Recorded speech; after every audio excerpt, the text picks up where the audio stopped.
I did not raise my voice when my sister claimed they had not ordered for my son. I just watched my 8-year-old stare at the free bread basket she slid toward him, while her children ate steaks worth $150. She smiled like she had taught him a lesson about his place in this family. I looked at the waiter and decided the lesson would go both ways. My name is Violet Holmes, and for 36 years, I have been the ghost at my own family's banquet.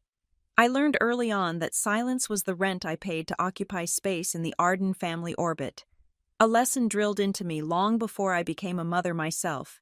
But tonight, sitting in the plush, oxblood leather booth at the Silver Marrow, one of Charlotte's most ostentatious steakhouses, I realized that my silence had become a debt my son was now expected to pay. The restaurant was a temple to excess.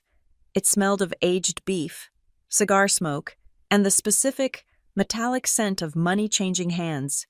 The lighting was low, designed to flatter the wealthy and obscure the prices on the menu.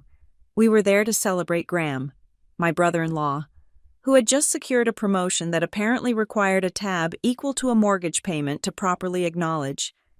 My sister, Camille, sat at the head of the table, radiating the kind of polished, predatory glow that comes from a life where every obstacle is removed before your foot touches the ground. She was beautiful, in a sharp, manufactured way, her blonde hair perfectly blown out, her dress a shade of emerald that cost more than my first car. Beside her, Graham looked like every other mid-level executive who believes he is a titan of industry, flush with scotch and self-importance. My parents, Elliot and Marianne, flanked them like eager courtiers. They laughed too loudly at Graham's jokes, their eyes darting around the room to see who might be watching them dine in such splendor. And then there was us, me and my 8-year-old son, Noah. We were seated at the far end of the booth, the overflow section of the family, squeezed in near the service corridor where the waiters rushed by with trays of sizzling meat. The waiter arrived with the main courses. It was a choreographed performance. He placed a 20-ounce dry-aged ribeye in front of Graham. He set a delicate filet mignon before Camille. My parents received their surf and turf platters with trembling excitement. Then, the waiter placed plates before Camille's children, a 10-year-old boy and a 12-year-old girl. They had ordered the junior cuts, filet medallions with truffle fries and grilled asparagus. They picked up their heavy steak knives with the casual entitlement of children who have never known hunger. The waiter paused. He looked at the empty space of tablecloth in front of Noah. He looked at his tray, then back at his manifesto, clearly confused. He opened his mouth to ask if there had been a mistake. "Oh, don't worry about him," Camille said, her voice cutting through the ambient jazz like a glass shard. She reached for the communal bread basket that had been sitting in the center of the table, the free sourdough starter that every table received upon seating. With a smile that did not reach her eyes, she slid the basket across the white linen until it bumped against Noah's small chest. "We didn't order for your son," Camille announced, loud enough for the neighboring table to hear. "He's small. He doesn't need a full meal." The air at the table seemed to vanish. I felt the blood drain from my face, not from embarrassment, but from a cold, sharp rage that started in my stomach and seized my lungs. "Besides," she added, picking up her wineglass and inspecting the legs of the Cabernet against the light, "it's a waste to order a $40 entree for a child who probably prefers chicken nuggets. Bread fills you up faster. Right, Noah?" My son sat very still. He is a gentle boy, possessed of a quiet dignity that I have fought hard to preserve despite the chaos of my own upbringing. He looked down at the basket of bread. It was garlic buttered, slightly cold now, the leftovers that no one else wanted. Then he looked up at his cousins. He watched as they cut into their steaks, the pink juices running onto the china. He watched them take bites, chewing with their mouths open, laughing at something on their iPads. Noah did not cry. He did not ask why. He just folded his hands in his lap and shrank. He made himself smaller, trying to occupy less space, trying to match the value his aunt had just assigned to him. I looked at my parents. Surely, I thought, this was the line. Surely. Despite years of favoring Camille, They would not let their grandson be treated like a beggar at a feast. Camille is right, Violet, my mother, Marianne, said, not even looking at me as she buttered her lobster tail. You know how expensive this place is. We can't just be throwing money away on food he won't appreciate. The bread is perfectly fine. It is high-quality sourdough. Kids eat too much anyway. My father. Elliot grunted, sawing into his steak. He's getting a bit chubby around the face. Do him some good.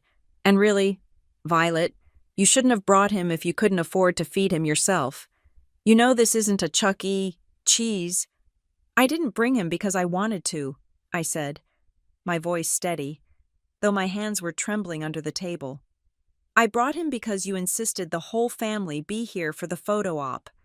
Graham chuckled. It was a wet, dismissive sound. He leaned back, spreading his arms along the top of the booth, encompassing his domain. Relax, Violet. Don't make a scene. We are just being practical. Look, I know things are tight for you. That little online thing you do, what is it? Virtual assistant? Data entry? Consulting, I said softly. Right.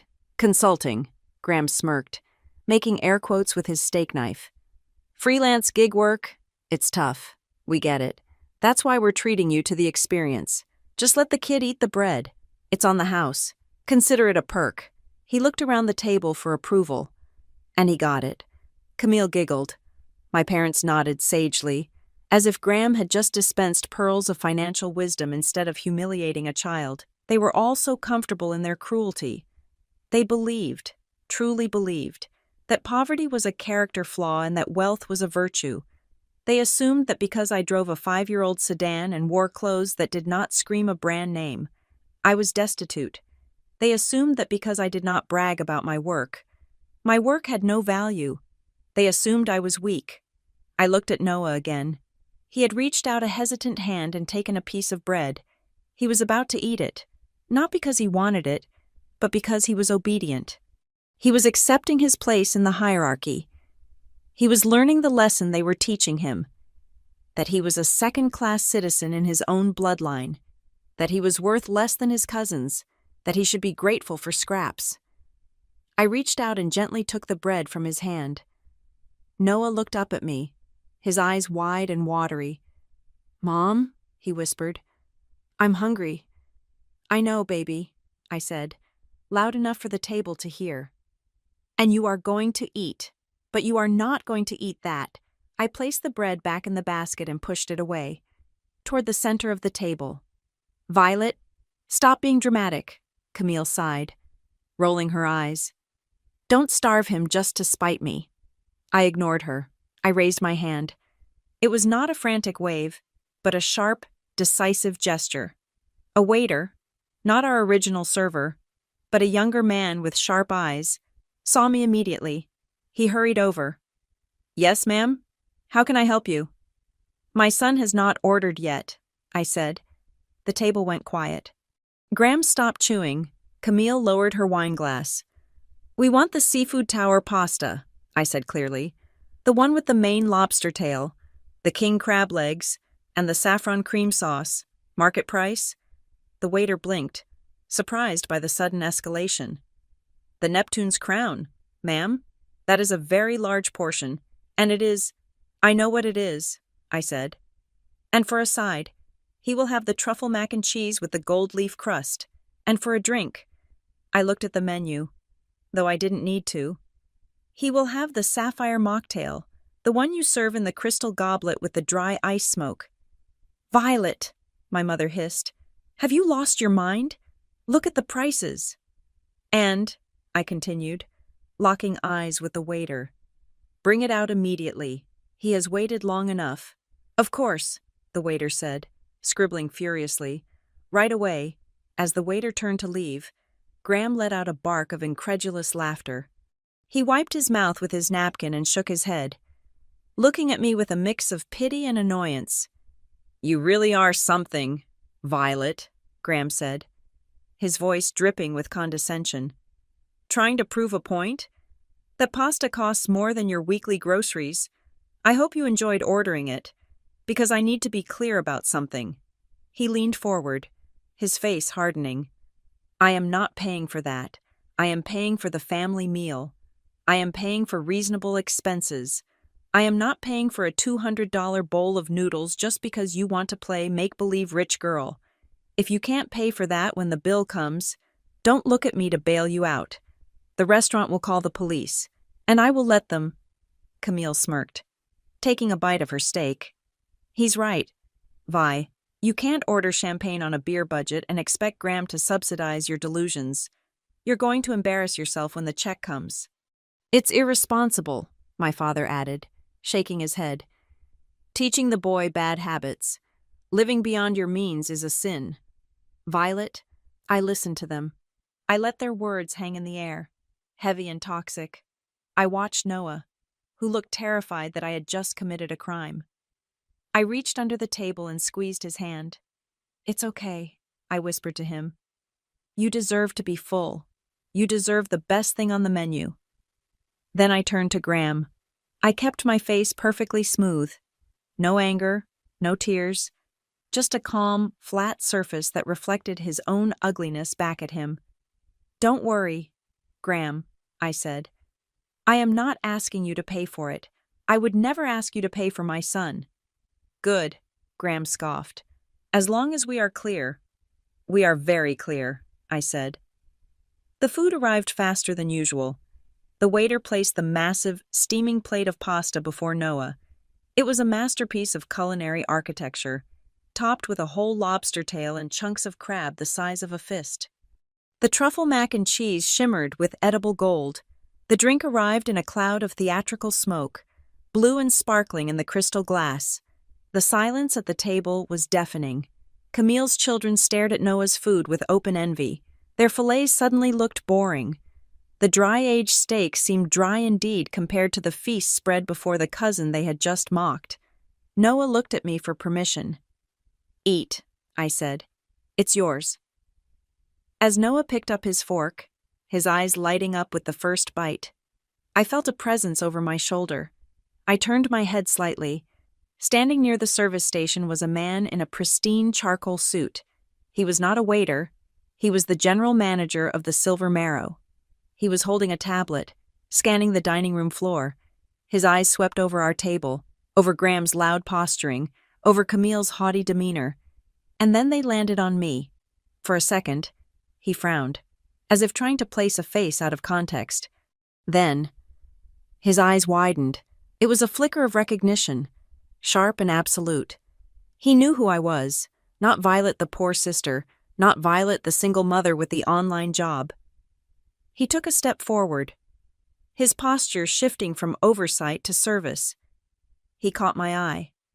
He made a subtle movement, beginning to bow, ready to rush over and greet a VIP, ready to ask why I was sitting in the back corner, ready to offer the private room. I gave him a nearly imperceptible shake of my head. Not yet. He paused. He understood. He straightened up, but he did not look away. He nodded once, a deep, respectful incline of his head. Acknowledging the command, he stood there, watching, waiting for my signal. I turned back to my family. Graham was lecturing my father about tax brackets. Camille was scolding her daughter for staring at Noah's lobster. They had no idea that the power in the room had just shifted. They thought they were eating with a pauper. They did not know they were dining with the executioner.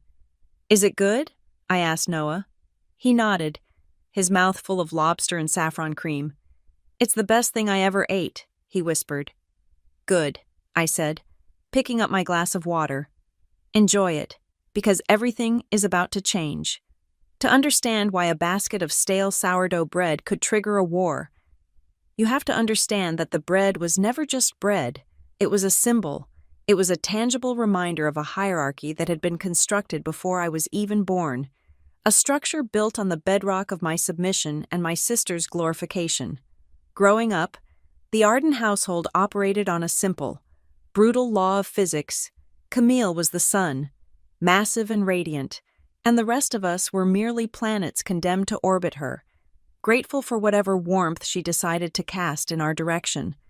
Camille was the golden child in the truest sense. She was blonde where I was mousy. She was effervescent and charming where I was watchful and silent. She was the one who could walk into a room and make the air feel lighter, while I was the one who stood in the corner, absorbing the shadows so she could shine brighter.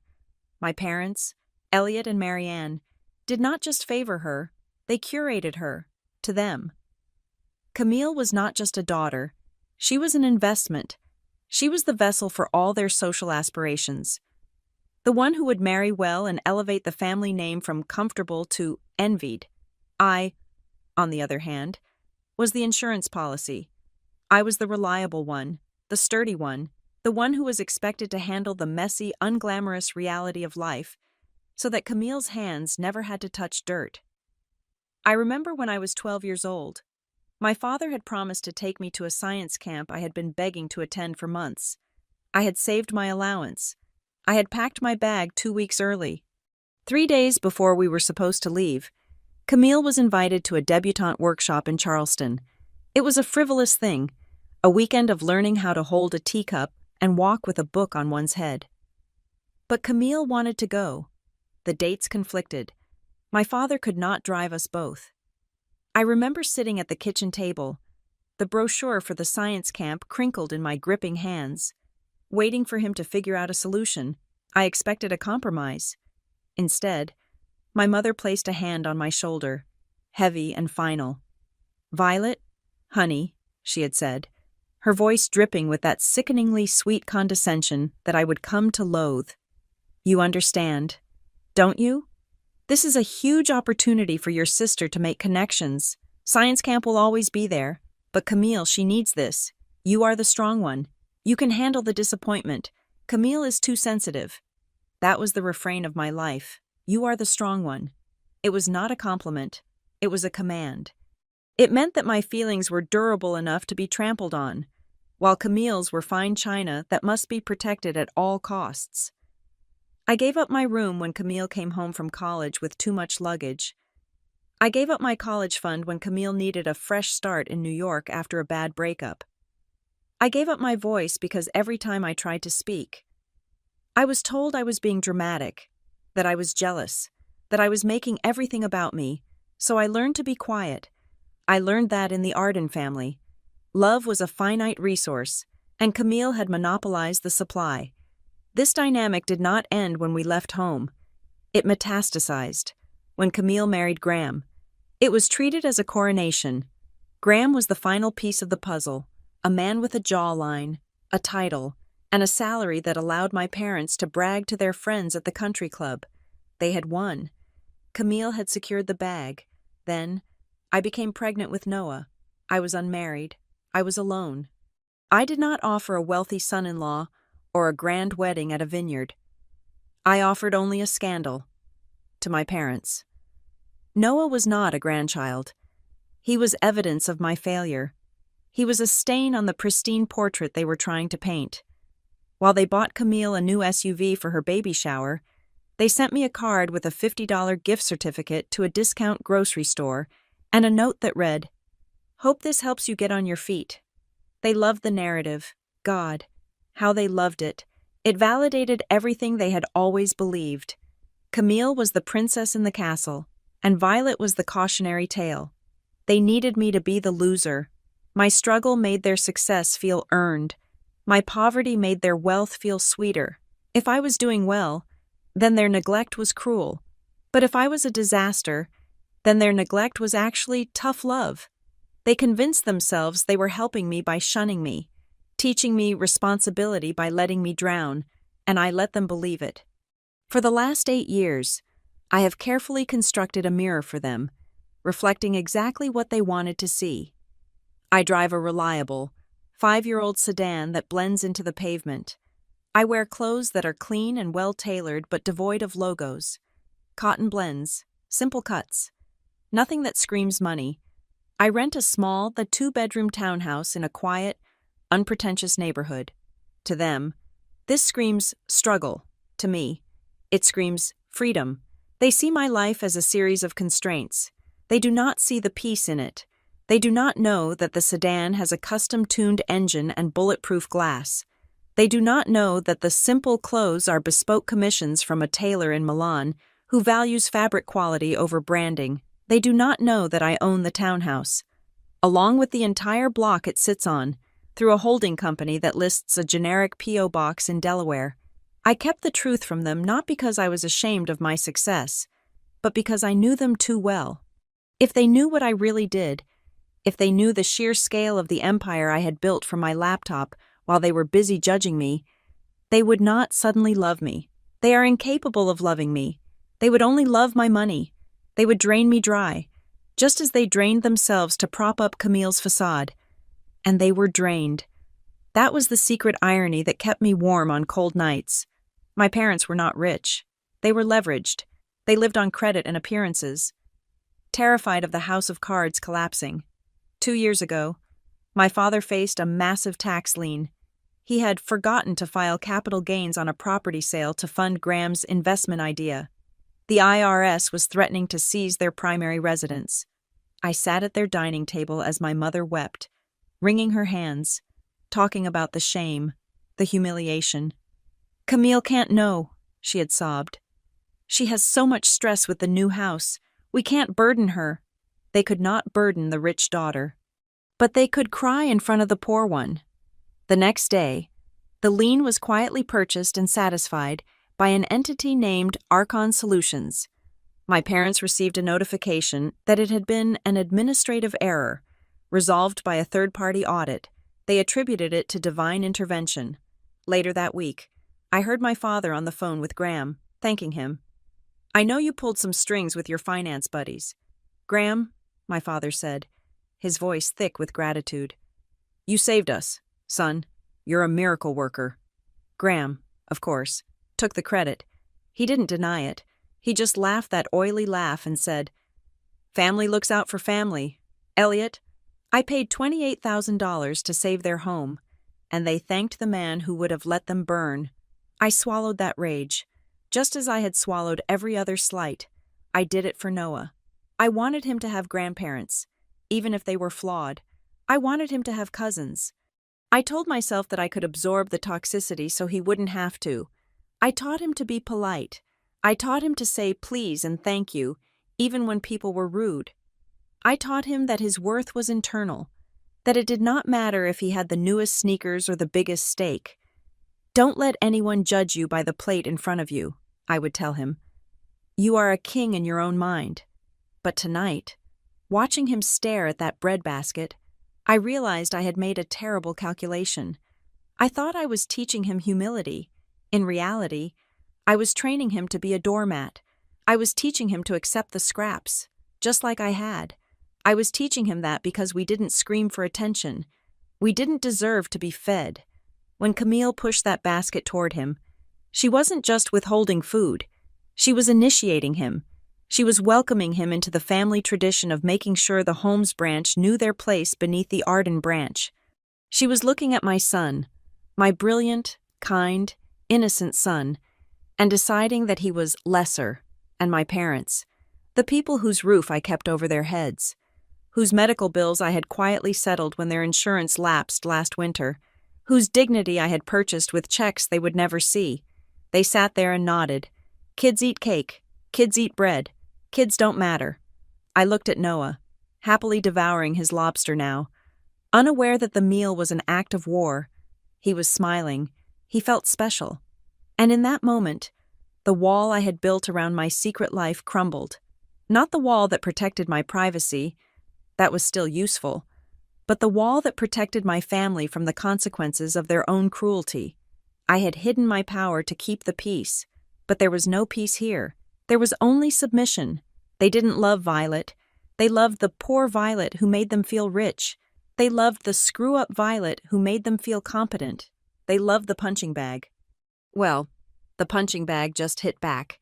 I took a sip of my water, watching Graham pontificate about his new promotion, about the strategic oversight role he was stepping into. He was preening like a peacock, unaware that the feathers he was displaying were already plucked. He thought he was untouchable because he had a corporate card and a loud voice. He didn't know that the petty online work he mocked me for was actually forensic accounting and high-level corporate compliance auditing.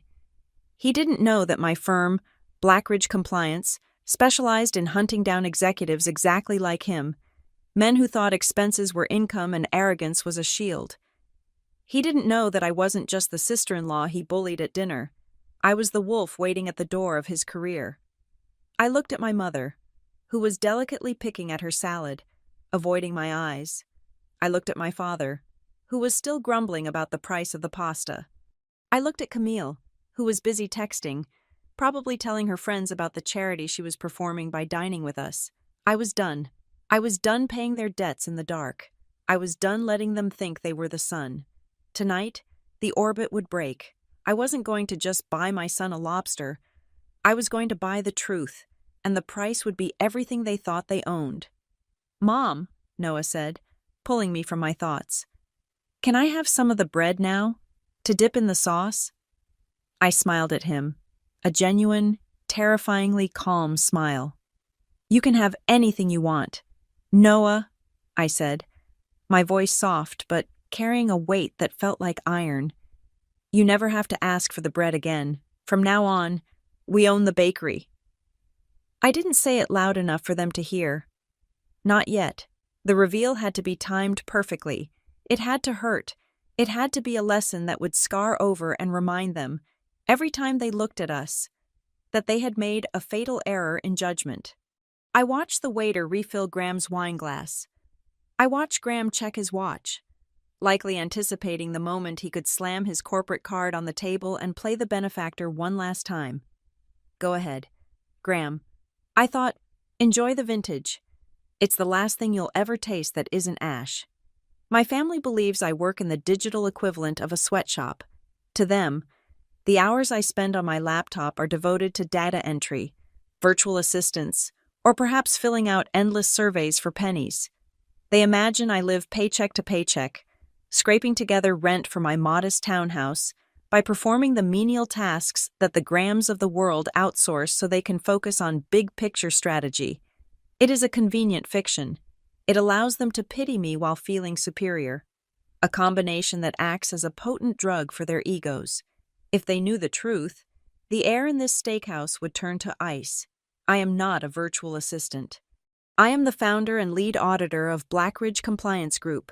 We are a boutique firm, invisible to the general public but well known in the boardrooms of the Fortune 500. We do not do taxes. We do not do standard bookkeeping. We are the people you call when the numbers stop adding up, when the profit margins bleed out into unexplained voids, and when the shareholders start asking questions that the CEO cannot answer. We are the cleaners. We are the forensic accountants who specialize in internal fraud, embezzlement, and executive misconduct. And 3 weeks ago, the board of directors for Kestrel North Systems, the very company where Graham had just been promoted to regional director of operations, retained my firm to conduct a quiet, comprehensive audit of their logistics division. They had noticed irregularities, a hemorrhage of capital disguised as vendor relations and logistical overhead. They gave me root access to their financial servers, their expense reporting software, and their internal communication logs for the past 20 days. My team and I have been building a profile of the leak. We traced IP addresses, we cross-referenced merchant codes, we matched timestamps on receipts to GPS data on company phones. The leak has a name. It is Graham Arden. I sat there, sipping my water, watching Graham swirl his scotch. He looked so confident, so assured of his ascendancy. He had no idea that I had spent the morning staring at a digital map of his life, color-coded by theft. I knew about the client dinners that were actually dates with his mistress in Savannah. I knew about the office supply invoices that were actually payments to a high-end electronics boutique where he bought gaming consoles and drones. I knew about the consulting fees paid to a shell company registered to a P.O. box that, upon physical inspection by one of my field agents, turned out to be a UPS store 3 miles from Graham's gym. And I knew about tonight. I had seen the pre-authorization ping on the Kestrel North corporate Amex 2 hours ago. The notification had popped up on my encrypted dashboard while I was getting Noah dressed. The Silver Marrow, table for 8, Estimated total, $2,000. Graham was not just paying for dinner with company money. He was burying a family celebration inside a budget line item for client acquisition. He was likely going to mark my father down as a potential investor and Camille as a strategic partner. He was expensing his arrogance. Under the table. I slid my phone out of my purse. To my family. It looked like I was checking a text message. Perhaps a reminder from a bill collector.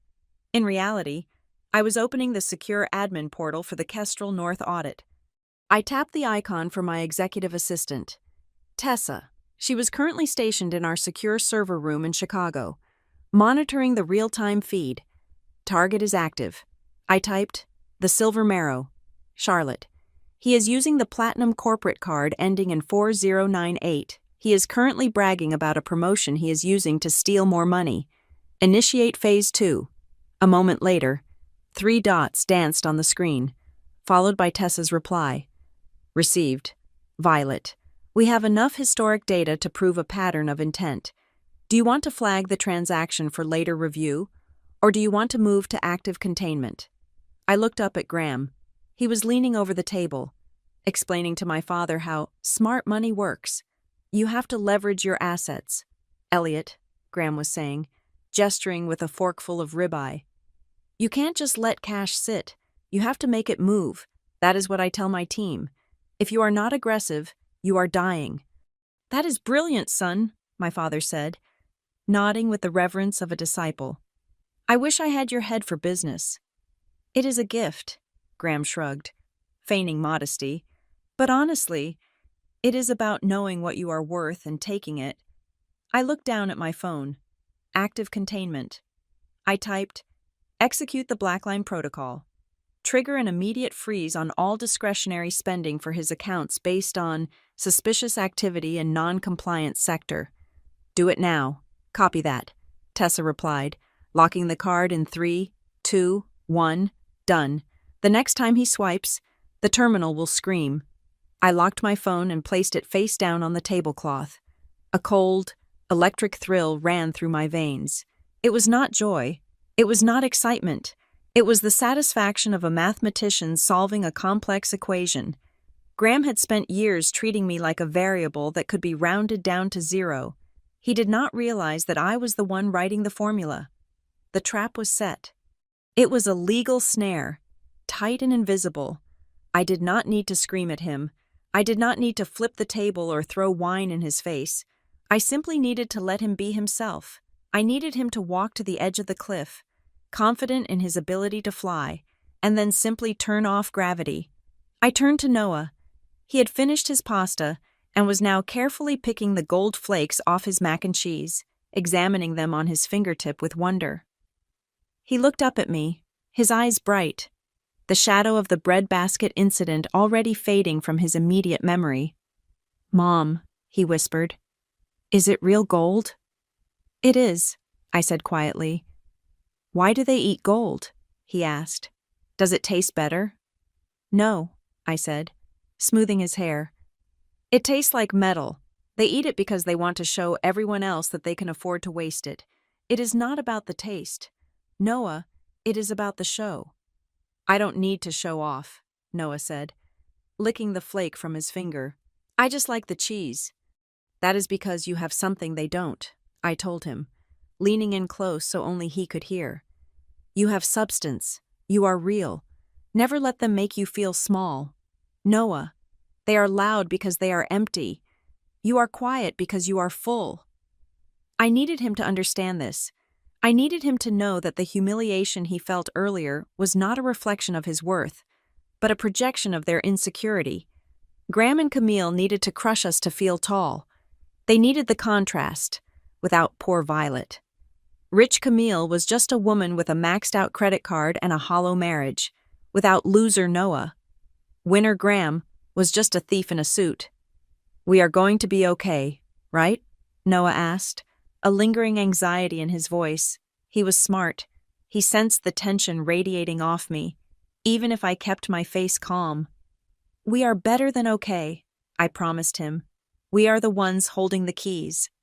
I looked back at the table. Graham was signaling the waiter for another round of drinks. He was ordering the 25-year-old scotch this time. He was celebrating. He was adding another $100 to a bill he could not pay. "Bring the bottle," Graham commanded the waiter, "and bring the dessert menu. My nieces and nephews need something sweet. And get the check ready. I want to settle up before the rush." "Of course, sir," the waiter said. I watched the waiter walk away. I watched the numbers tallying up in my head: the steak, the wine, the scotch, the lobster, the desserts. It was going to be a bill close to $2,500. Graham didn't have that kind of money in his personal account. I knew because I had audited that too as part of the lifestyle compatibility check required for the fraud investigation. He had less than $400 in his checking account. He was living entirely on the float, using the company card to pay for his life, then moving money around to cover the minimums on his personal cards, robbing Peter to pay Paul, and assuming Kestrel North was too big to notice the missing change. But Kestrel North had noticed, and they had hired me to stop it. Camille leaned over to me, her smile tight and predatory. "I hope you enjoyed the show, Violet," she said, gesturing to Noah's empty plate. "Graham is very generous to let you order that. Most men would have put their foot down. You should thank him." "I will," I said, my voice pleasant and neutral. "I will thank him appropriately." "You know," Camille continued, lowering her voice to a conspiratorial whisper, "we were thinking, since Graham's promotion comes with a significant raise, maybe we could help you out. Not with money. Obviously, we don't want to enable you, but maybe Graham could get you an interview for a cleaning position at his office building. The night shift. It pays better than whatever you're doing on the internet, and it comes with benefits. You could finally get Noah some decent clothes." She thought she was being benevolent. She thought she was offering me a lifeline. In reality, she was offering me a mop to clean the floors of the building I was currently in the process of forensically disassembling. "That is very thoughtful, Camille," I said, "but I think my current schedule is about to get very busy." "Suit yourself," she sniffed, turning back to her husband. "I try to help, Graham, but she is just so stubborn. She likes being at the bottom." I looked at my watch. The transaction freeze had been active for 4 minutes. The system was live. The trap was armed. Graham laughed at something my father said. Leaning back and patting his stomach, he looked like a king on his throne. He had the beautiful wife, the adoring in-laws, the expensive meal, and the illusion of power. He had successfully humiliated his sister-in-law and marginalized her son. He had won the evening, but the evening wasn't over. I looked at the bread basket, still sitting in the center of the table, ignored and cold. Camille had used it as a weapon. She had used it to tell my son he was worth nothing more than the free filler. She had used it to define our value. I reached out and took a piece of the bread. I tore it in half, slowly, deliberately. Bread is a funny thing. In the Bible, it is a symbol of life. In history, the lack of it causes revolutions. In my family, it was a tool of shame. But in my line of work, bread has a different meaning. We talk about breadcrumbs, the little digital trails that thieves leave behind when they think no one is looking. The small swipes, the extra appetizers, the gas station fill-ups, the breadcrumbs lead you to the loaf, and the loaf leads you to the thief. Graham had been dropping breadcrumbs for 2 years, and tonight he had dumped the whole basket on the table. He thought he was feeding us charity. He didn't realize he was feeding me the final piece of evidence I needed to close the case file. "You know, Camille," I said, speaking up just as the waiter returned with the dessert menus, "you were right earlier." "About what?" she asked, distracted by the options for crème brûlée. "About the bread," I said. "It does fill you up, but you have to be careful." "Why?" Graham asked, smirking. "Because if you eat too much of it," I said, looking him dead in the eye. "You choke." Graham rolled his eyes. "You are so weird. Violet, just order a coffee and be quiet." "Okay," I said. "I will be quiet." I sat back. I folded my hands. I waited. The bill was coming. The curtain was rising, and the bread was about to become the most expensive thing Graham Arden ever touched. At the table, They hand out bread like charity. In my world, bread is evidence. The arrival of the bill at a table like ours is usually a ceremonial event. It is the moment the patriarch, or in this case, the pretender to the throne, cements his status. Graham watched the waiter approach with the black leather folder as if he were a general accepting a surrender. He did not flinch. He did not reach for his reading glasses to check the total. He simply extended his hand, palm open, waiting for the document to be placed into his custody. The waiter, a professional who had seen thousands of men like Graham posturing for their in-laws, set the folder down gently. "Whenever you are ready, sir," the waiter said. Graham didn't even open it. He reached into his jacket pocket and produced the heavy metallic Kestrel North Systems corporate card. It made a distinct clack as he tossed it onto the table, right on top of the leather folder. "No need to check," Graham announced, his voice booming slightly, ensuring the table next to us, and my parents, heard him. "Add 20% for yourself. Excellent service." "Thank you, sir," the waiter said, picking up the folder and the card with a practiced bow. My father, Elliot, beamed. "You are too generous, Graham. Really, a fine meal." "It is nothing, Elliot," Graham said, leaning back and unbuttoning his suit jacket. "When you work at my level, the company expects you to treat your circle well. It is part of the brand image." I sat quietly, sipping the last of my ice water. My heart was not racing. My hands were not shaking. I felt a strange, detached calm, like a demolition expert watching the countdown clock tick towards zero on a building that has already been evacuated. I knew exactly what was happening in the digital ether. I knew that the transaction request was currently traveling from the restaurant's point-of-sale system to the merchant bank, and from there to the credit issuer, where it was colliding headfirst with the Blackline protocol block I had authorized 10 minutes ago. The conversation at the table turned to dessert wine. Camille was speculating about whether they should order a bottle of Sauterne to finish the night. Then, the waiter returned. He did not walk with the same fluid, invisible grace as before. His steps were brisk, clipped. He did not bow. He walked to Graham's side of the table and leaned down, keeping his voice low, discreet. "I am sorry, sir," the waiter whispered, though in the sudden silence of our table, it sounded like a shout. "The card was declined," Graham laughed. It was a reflexive sound, a barrier thrown up against reality. "Don't be ridiculous," he said loudly. "It is a platinum corporate account. There is no limit. You probably chipped it wrong. Swipe it again." "I did, sir," the waiter said, his face impassive. "I tried the chip 3 times. I also tried to key it in manually. The system is returning a do not honor code. It has been flagged for security." The air was sucked out of the booth. My father stopped chewing his toothpick. Camille froze, her hand halfway to her wine glass. "That is impossible," Graham snapped, his face flushing a deep, ugly red. "I used it this morning. There is plenty of budget on it. Your machine is broken. Go try it at another terminal." "I tried 2 different terminals, sir," the waiter said, his patience thinning. "The issuer has locked the card." Graham snatched the card back from the waiter, staring at it as if it had betrayed him. He looked at the magnetic strip, then at the chip, as if willing them to work by sheer force of personality. "Fine," Graham spat. "Stupid bank glitches. They probably flagged the location because I'm traveling. Here." He reached into his wallet and pulled out a personal card. It was a standard consumer credit card. Blue and battered. I knew the limit on that card. I knew the balance.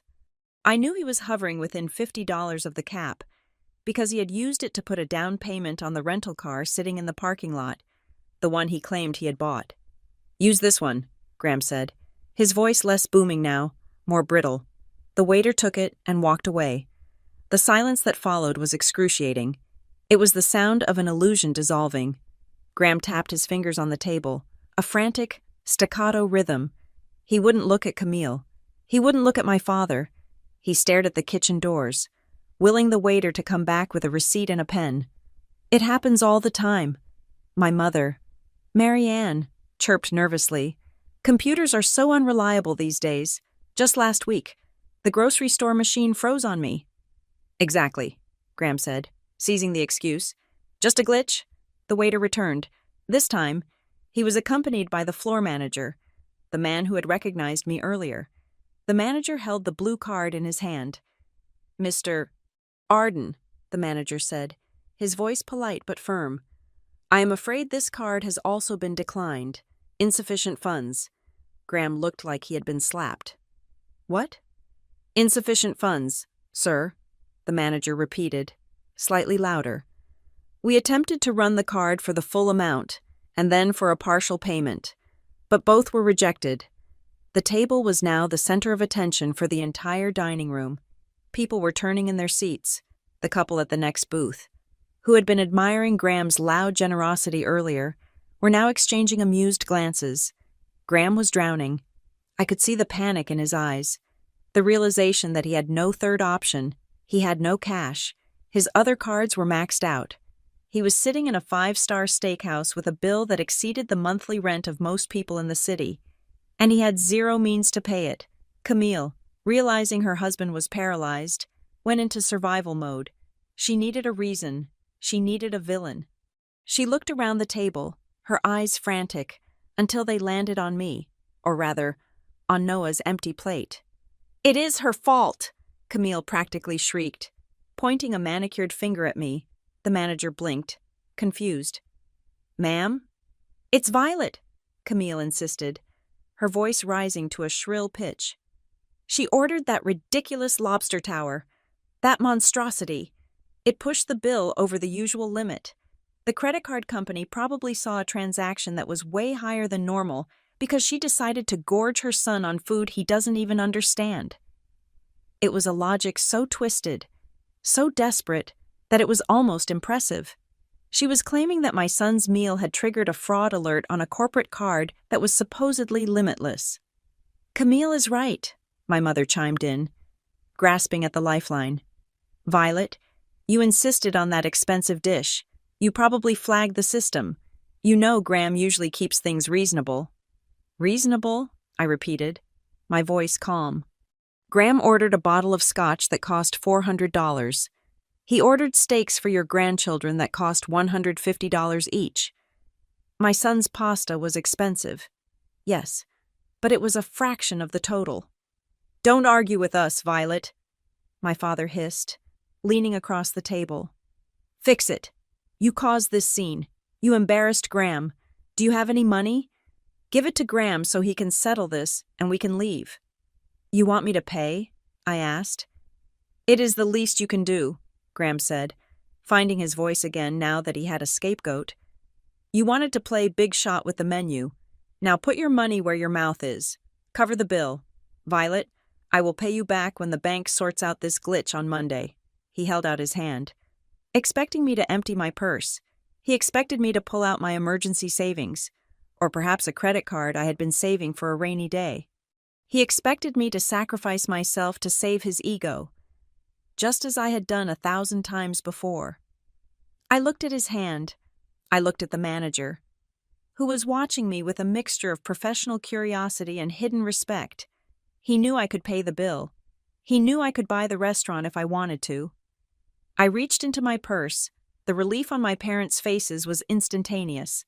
They slumped back, satisfied that order had been restored. The scapegoat was bleeding so the golden children could survive. I pulled out a small, sleek wallet. I opened it and withdrew 3 crisp $100 bills. I placed them on the table, right next to the rejected credit cards. What is this? Graham asked, staring at the cash. The bill is $2,400. Violet, this is $300. I know math, Graham, I said, standing up and smoothing my skirt. I ordered the Neptune's crown for Noah. It was $180. I had an iced water. It was free. I am adding 20% for the tip because the service was impeccable, and another $50 for the inconvenience we caused the staff. I pushed the 3 bills toward the manager. This covers my son and myself, I said clearly. I am paying for what I ordered. The rest of the bill belongs to Mr. Arden. It is his party. It is his promotion. It is his responsibility. You can't do that, Camille gasped, her face turning pale. You can't just leave us here. We don't have, Graham's cards are having an issue. You have to help family. Family feeds family. Camille, I said, looking down at her. Family doesn't offer a hungry child a breadbasket and tell him he isn't worth a meal. You told me earlier that I shouldn't expect Graham to subsidize my life. Well, I am returning the favor. I am not subsidizing yours. I turned to Noah. Come on, baby. We are leaving. Noah slid out of the booth, clutching his small action figure. He looked at his cousins, who were sitting in stunned silence, their forks frozen halfway to their mouths. Violet, my father shouted, actually standing up now. If you walk out that door, do not expect us to forgive you. You are humiliating us.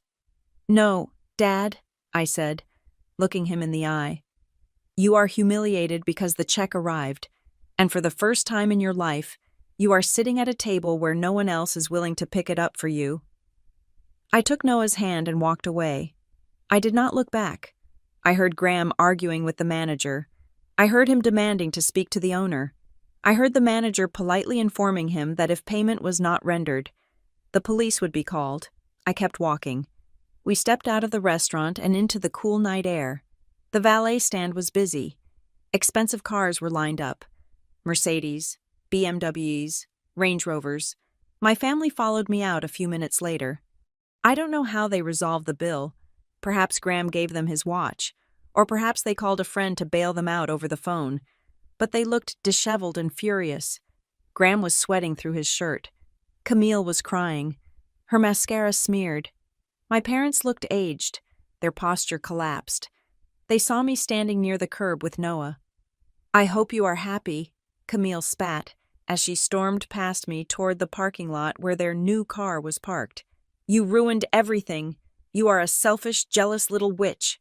We are leaving, my father grunted, refusing to look at me. We are squeezing into Graham's car. There is no room for you. Don't ask for a ride. I don't want you dirtying the leather seats with your attitude. You can call a cab, Graham sneered, regaining a shred of his nastiness now that he was away from the manager. If you can afford one with your $300, don't worry, I said. I don't need a ride. Good, Camille yelled back. Because you aren't getting one. Have fun waiting in the cold. They marched toward a white luxury SUV parked in the distance, the rental with the dealership sticker still faintly visible on the bumper. Just as they reached for the door handles, a pair of headlights swept across the parking lot, blindingly bright. A sleek black sedan, a top-of-the-line Audi A8L security model, elongated and armored, glided silently to the curb, stopping exactly in front of where Noah and I were standing. The driver, a man named Marcus, who had been my security detail for 3 years, stepped out. He was dressed in a suit that cost more than Graham's entire wardrobe. He didn't look at my family. He walked around the car, opened the rear door, and bowed his head to Noah. Good evening, Master Noah, Marcus said. I have the heated seats on for you, and I have that playlist you like queued up. Noah's jaw dropped. For real? For real, Marcus smiled. My family froze. They stood by their rental car, their mouths agape, watching as the poor relation was ushered into a vehicle that reeked of true, unassailable power. Marcus turned to me and held the door. Ms. Holmes, shall we head to the residence, or do you have another stop? Home, Marcus, I said. We have had a long night. I slid into the back seat. The leather was soft, smelling of vanilla and success. I looked out the tinted window. I saw Graham standing there, his key fob in his hand, looking at my car like he was seeing a ghost.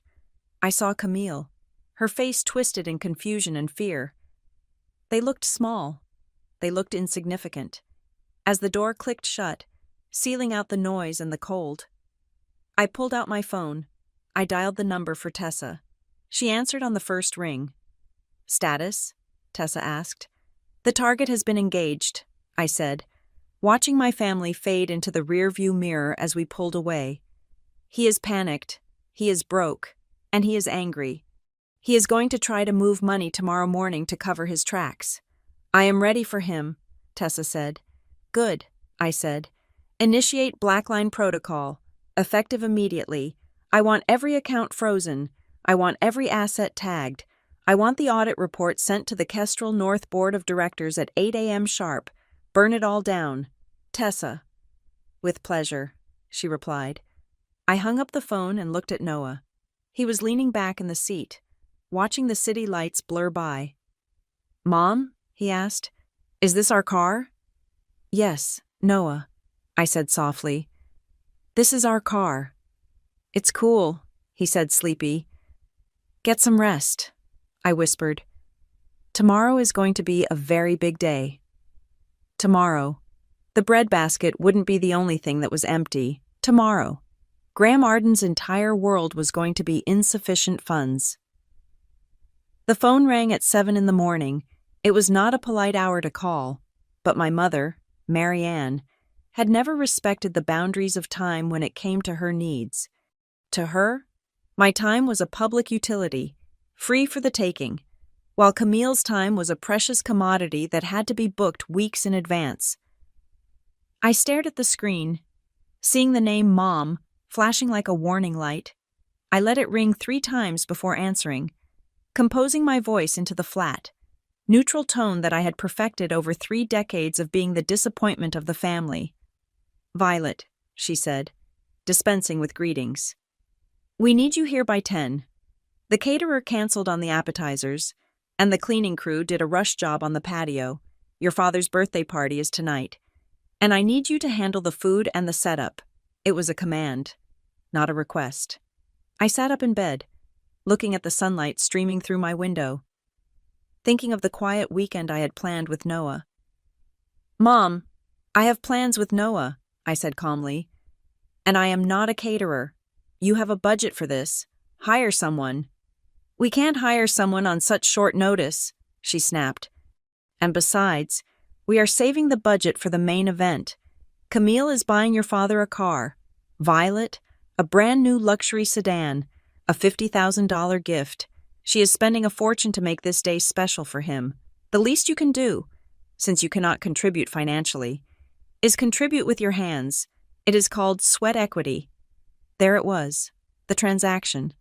Camille buys the love with money she likely does not have, and I am expected to pay for my existence with manual labor. The dynamic was so predictable it was almost boring. I can't do it, Mom, I said, testing the waters. I am tired.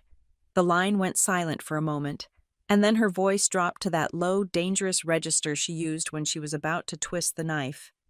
Fine, she said. Don't come, but don't blame me when Aunt Linda and the rest of the church council ask why you aren't there. I will just have to tell them the truth, that you are too selfish to help your own father on his 60th birthday. That you are jealous of your sister's success and refuse to participate. You know how people talk.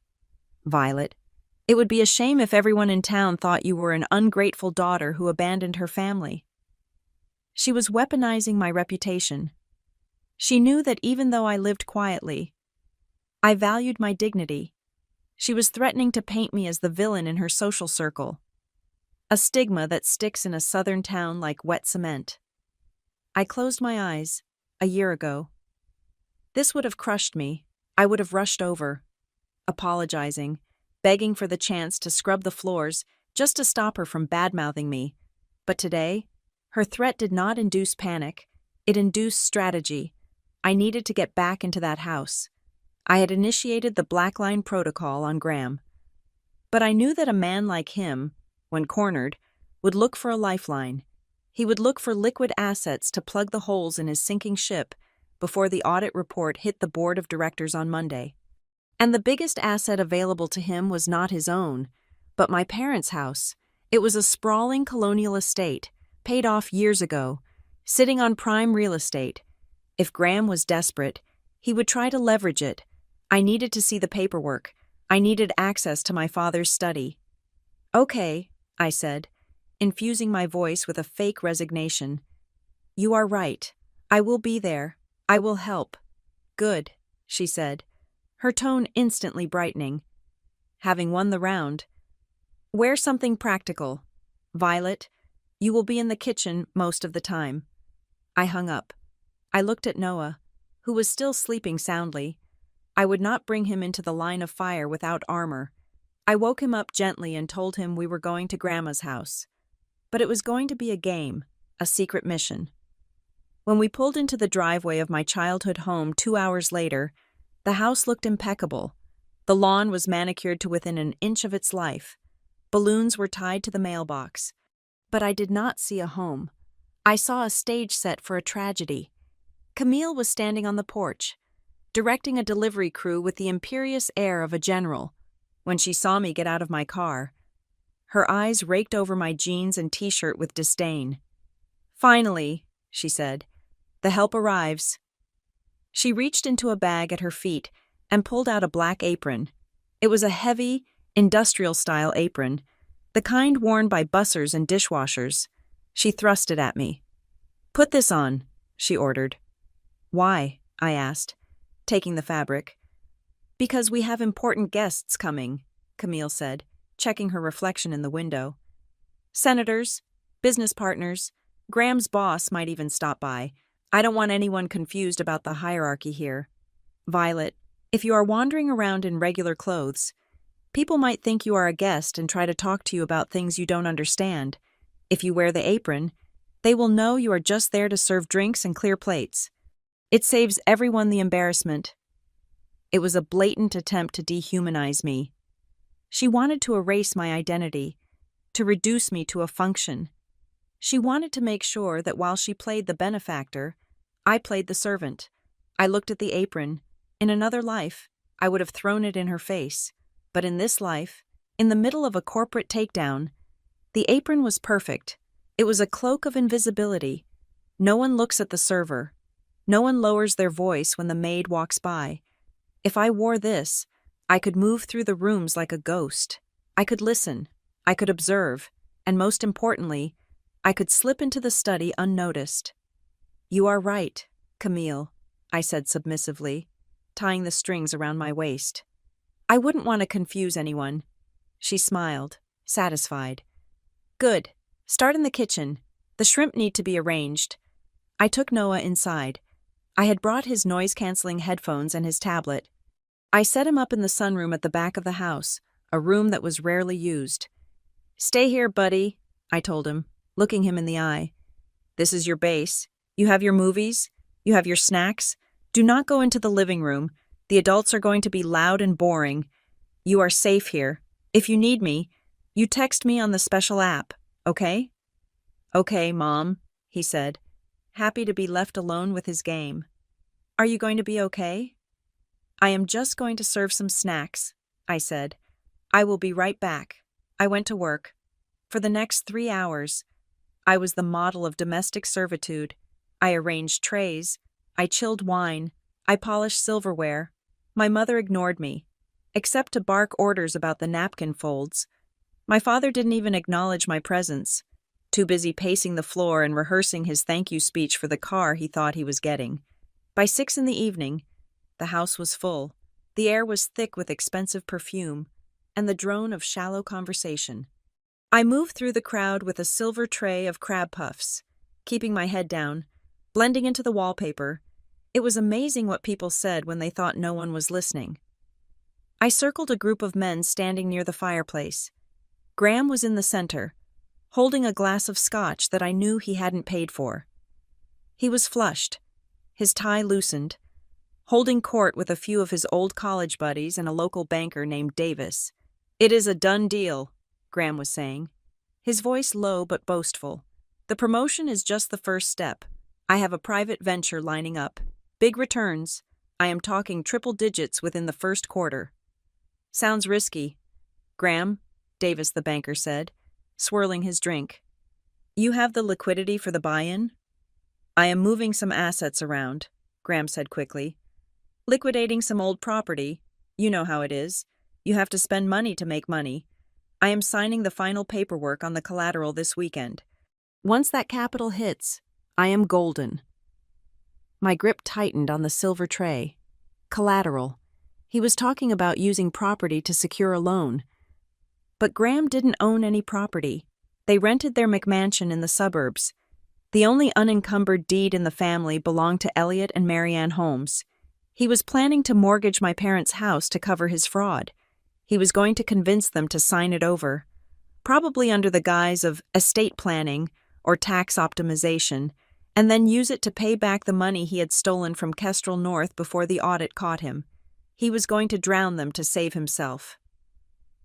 I walked away before I dropped the tray. I needed to confirm it. I headed toward the front door to clear my head. The gift was parked in the driveway, wrapped in a giant red bow. It was a sleek silver sedan, gleaming under the porch lights. Guests were admiring it, oohing and eyeing at Camille's generosity. I walked past the admirers, acting like I was checking for empty glasses on the porch railing. I moved close to the rear of the car. I looked at the license plate. Usually, when you buy a new car, the frame carries the name of the dealership, Hendrick Motors or South Charlotte Luxury. But this frame was black and discreet. I squinted in the dim light. Prestige Exotics, daily weekly rentals. I felt a cold laugh bubble up in my chest. They hadn't bought the car. They couldn't afford to buy the car. They had rented it for the weekend to stage a photo op. They were going to give my father the keys, let him cry tears of joy, take the pictures for Facebook to prove how rich and successful they were, and then come up with some excuse on Monday to take it back. Oh, it needs detailing. Oh, there was a recall on the sensors. It was all a lie. The promotion, the money, the car, the entire foundation of their superiority was made of smoke. I went back inside. The party was reaching its peak. My mother was clapping her hands, calling everyone to the living room for the speeches. This was my chance. While everyone was distracted by the performance of the loving daughter presenting the fake gift, the hallway to the study would be empty. I slipped past the kitchen, down the long corridor, and opened the door to my father's home office. It smelled of old paper and pipe tobacco. I closed the door softly behind me and didn't turn on the light. The glow from the street lamps outside filtered through the blinds, casting long, prison bar shadows across the mahogany desk. I moved to the desk. My father was old school. He didn't trust the cloud. He kept everything in physical files. I opened the top drawer. Nothing. I tried the second drawer. It was locked. I reached into my pocket and pulled out a thin metal pick. Lockpicking was a skill I had picked up during my first year of auditing. Not because I was a burglar, but because sometimes the evidence you need is behind a cabinet door that the CEO lost the key to. I felt for the tumblers. Click, click, the lock turned. I slid the drawer open. There, sitting right on top, was a folder labeled Graham Investment Strategy. I opened it. My eyes scanned the documents in the half-light. It was worse than I thought. It wasn't just a loan. It was a quit-claim deed. A legal document transferring the title of the house from Elliot and Marianne Holmes to Camille and Graham Arden for the sum of $1. Attached to it was a secondary document, a draft application for a hard money loan using the property as collateral, with an expedited payout scheduled for Monday morning. They weren't just borrowing against the house, they were stealing it. They were going to trick my father into signing over the deed tonight, claiming it was for asset protection, and then Graham was going to strip the equity out of it at 9 a.m. to pay back Kestrel North. If I hadn't been here, if I hadn't worn the apron and played the ghost, my parents would have been homeless within 6 months. I heard footsteps in the hallway. I froze. The doorknob turned. I didn't panic. I quickly slid the folder back into the drawer, but I kept one document, the quitclaim deed, and folded it into the pocket of my apron. I pushed the drawer shut just as the door opened. It was my mother.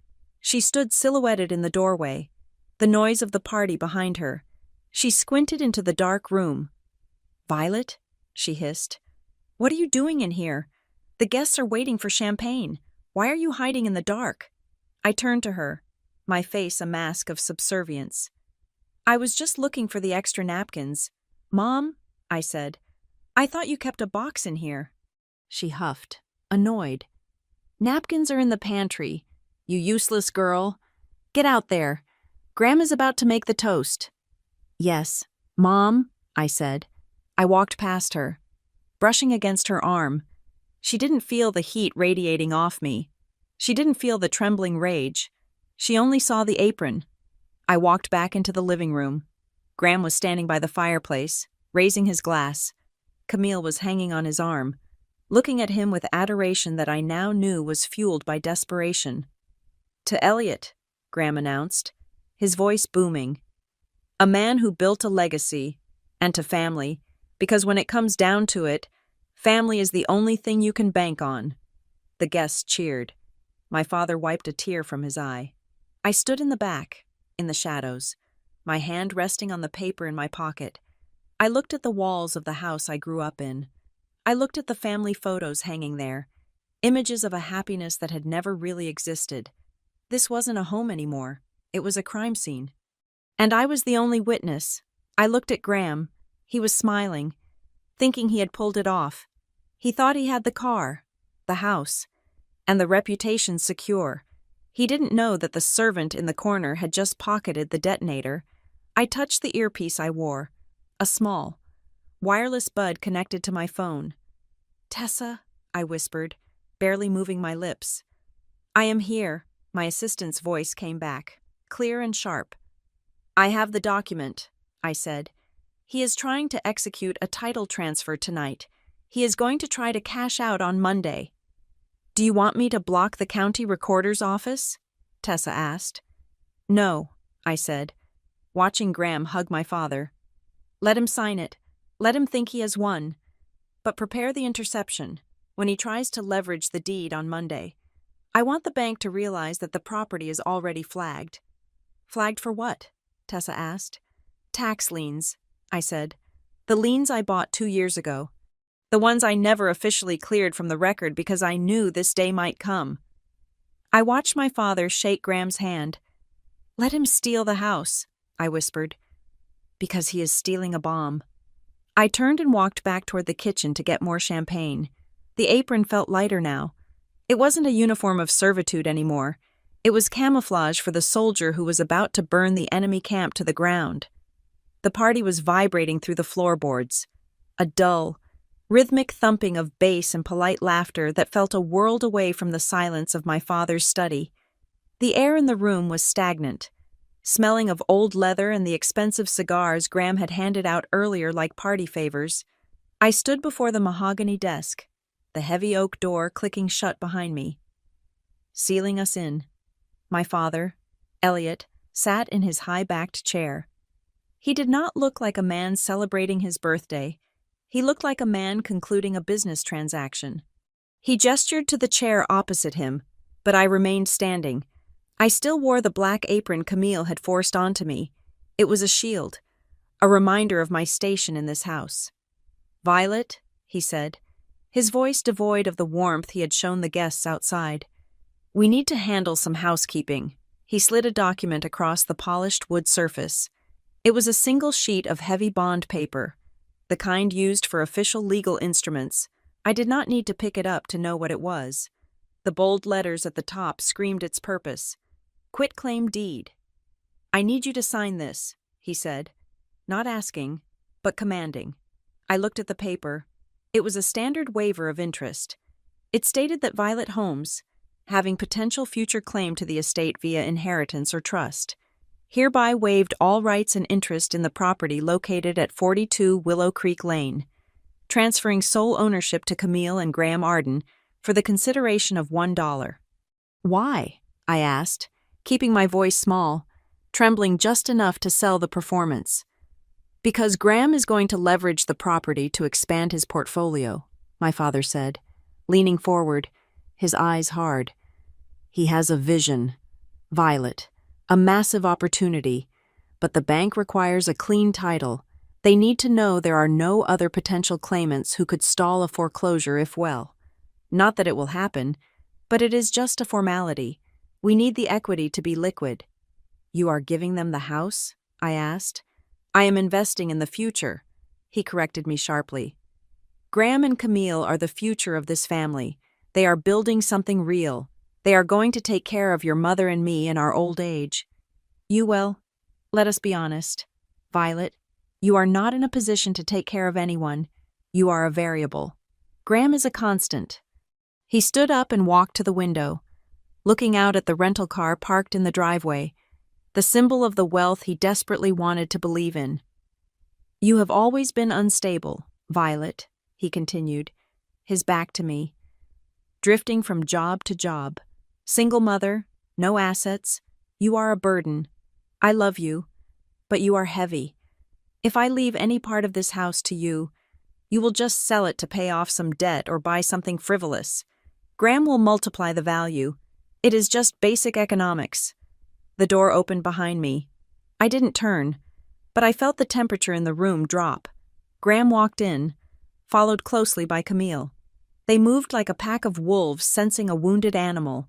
Graham walked straight to the desk and picked up a pen. He clicked it, the sound sharp in the quiet room. "Is there a problem, Elliot?" Graham asked, staring at me with a smirk that didn't reach his eyes. "Is she stalling?" "She just has questions," my father said, sounding tired. "Violet, just sign it. Don't make this difficult." Graham leaned against the edge of the desk, invading my personal space. He smelled of scotch and arrogance. "Look, Violet," he said, his voice dripping with false sympathy. "I know this is hard for you to understand. Big financial moves can be intimidating, but this is for the good of the family. We are going to refinance, pull out some equity, and triple it in 6 months. Everyone wins." "And if you don't?" I asked, looking up at him. "What if the investment fails? Mom and Dad lose their home." Graham laughed, a harsh, barking sound. "Fail? I don't fail. Violet, I am a regional director. I have insight into markets you don't even know exist. But listen, if you are going to be difficult..." He stepped closer, his voice dropping to a menace. "I know people, Violet. I know the staffing agencies you probably use to get your little online gigs. I can make a few calls. I can tell them you are unreliable. I can make sure whatever little income you're cobbling together evaporates by Tuesday. Do you want that?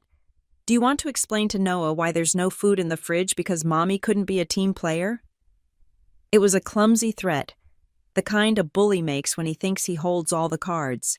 He was threatening to wreck a career I didn't have, to choke off an income stream that didn't even exist. He had no idea the staffing agencies he named were actually working for me, or that the unreliable woman standing in front of him could dismantle his whole arrangement with a single phone call. But I had to play the part. I had to let them walk straight into their own trap. I let my shoulders sag. I let my hands tremble on purpose. I looked from Graham to Camille, eyes widening with practiced panic. "Please," I whispered. "I can't lose my work. I have rent." "Then sign," Graham said, jabbing the pen toward me. I took the pen. It felt heavy in my hand. I looked at the document again. This was the trap. They thought they were stripping me of my inheritance. In reality, they were signing a death warrant for their financial lives. 2 years ago, when I paid off the tax liens to save my parents from eviction. I didn't just pay them, I bought them. I used a shell company, Archon Solutions, to purchase the debt. I never filed the satisfaction of the lien with the county. I left it open. Accruing interest, sitting silently on the title like a sleeping dragon. As long as my parents owned the house, I held the dragon back. I let them live there, blissfully unaware that they were tenants in their own home, subject to my mercy. But a quitclaim deed changes the game when title transfers. It triggers a review, and more importantly, by signing this, my father was transferring the property subject to all existing encumbrances to Camille and Graham. Graham was not just getting a house. He was getting a house with a lien that had ballooned to nearly $100,000 in penalties and interest. And because he was planning to use the house as collateral for a hard money loan on Monday. The title search would reveal the lien. The lender would demand immediate payment. Graham would be on the hook for a 6-figure debt he didn't know existed. On a property he had just legally claimed as his own. He was stealing an anchor and tying it around his neck, but I needed one last confirmation. I needed to know, beyond a shadow of a doubt, that there was no redemption left in them. I looked at Camille. She was checking her manicure. Bored. "Camille," I said, my voice cracking, "if I sign this, if I give you everything, can I ask for one thing?" She sighed, rolling her eyes. "What now, Violet?" "If things get hard," I said, looking at the floor, "if I lose my apartment, can Noah and I have the guest room? Just the small one over the garage? Just until I get back on my feet? I don't want to be homeless." The room went silent. My father looked away, unable to meet my gaze. Graham smirked, waiting for his wife to deliver the blow. Camille stepped forward. She didn't look sad. She didn't look conflicted. She looked annoyed that I would even ask. "Violet," she said cold, like she was explaining physics to a toddler. "We are renovating. We are going to turn that space into a home gym. And honestly, we can't have you here. You bring clutter. You bring drama. And Noah, well, he is a sweet kid, I guess. But he is loud. We are upgrading our lifestyle. We don't have room for dead weight." She paused, then added the final twist of the knife. "You need to learn to stand on your own 2 feet. Relying on us is pathetic. No, you can't stay here. Not now. Not ever." There it was. The absolute zero of their morality. She would take the house, but she would not spare a square foot for her sister or her nephew. She would let us sleep on the street to build a home gym. I didn't feel sad anymore. I felt a cold, crystalline clarity. The last thread of familial obligation snapped. "I understand," I said softly. "No dead weight." I bent over the desk. I pressed the pen to the paper. I signed my name, Violet Holmes, in a flowing, deliberate script. I dated it. I stood up straight. The trembling in my hands vanished. The slump in my shoulders disappeared. I placed the pen gently on the desk, right next to the deed. Graham snatched the paper up instantly, checking the signature like a greedy child checking a lottery ticket. "Finally," he breathed. "Done. You made the right choice, Violet," my father said, his relief palpable. "You will thank us later. When Graham makes this money, maybe he can help you out. Maybe buy you a used car or something." "Yeah," Graham laughed, tucking the deed into his jacket pocket. "Maybe, if you are nice." I looked at them. They were celebrating a robbery. They were high on the fumes of a victory that was actually a suicide. I untied the apron. I pulled the black fabric over my head, ruining the servant illusion. I dropped it on the floor, right at Camille's feet. "I am going to get Noah," I said. "We are leaving." "Good riddance," Camille muttered. Stepping over the apron, I walked to the door.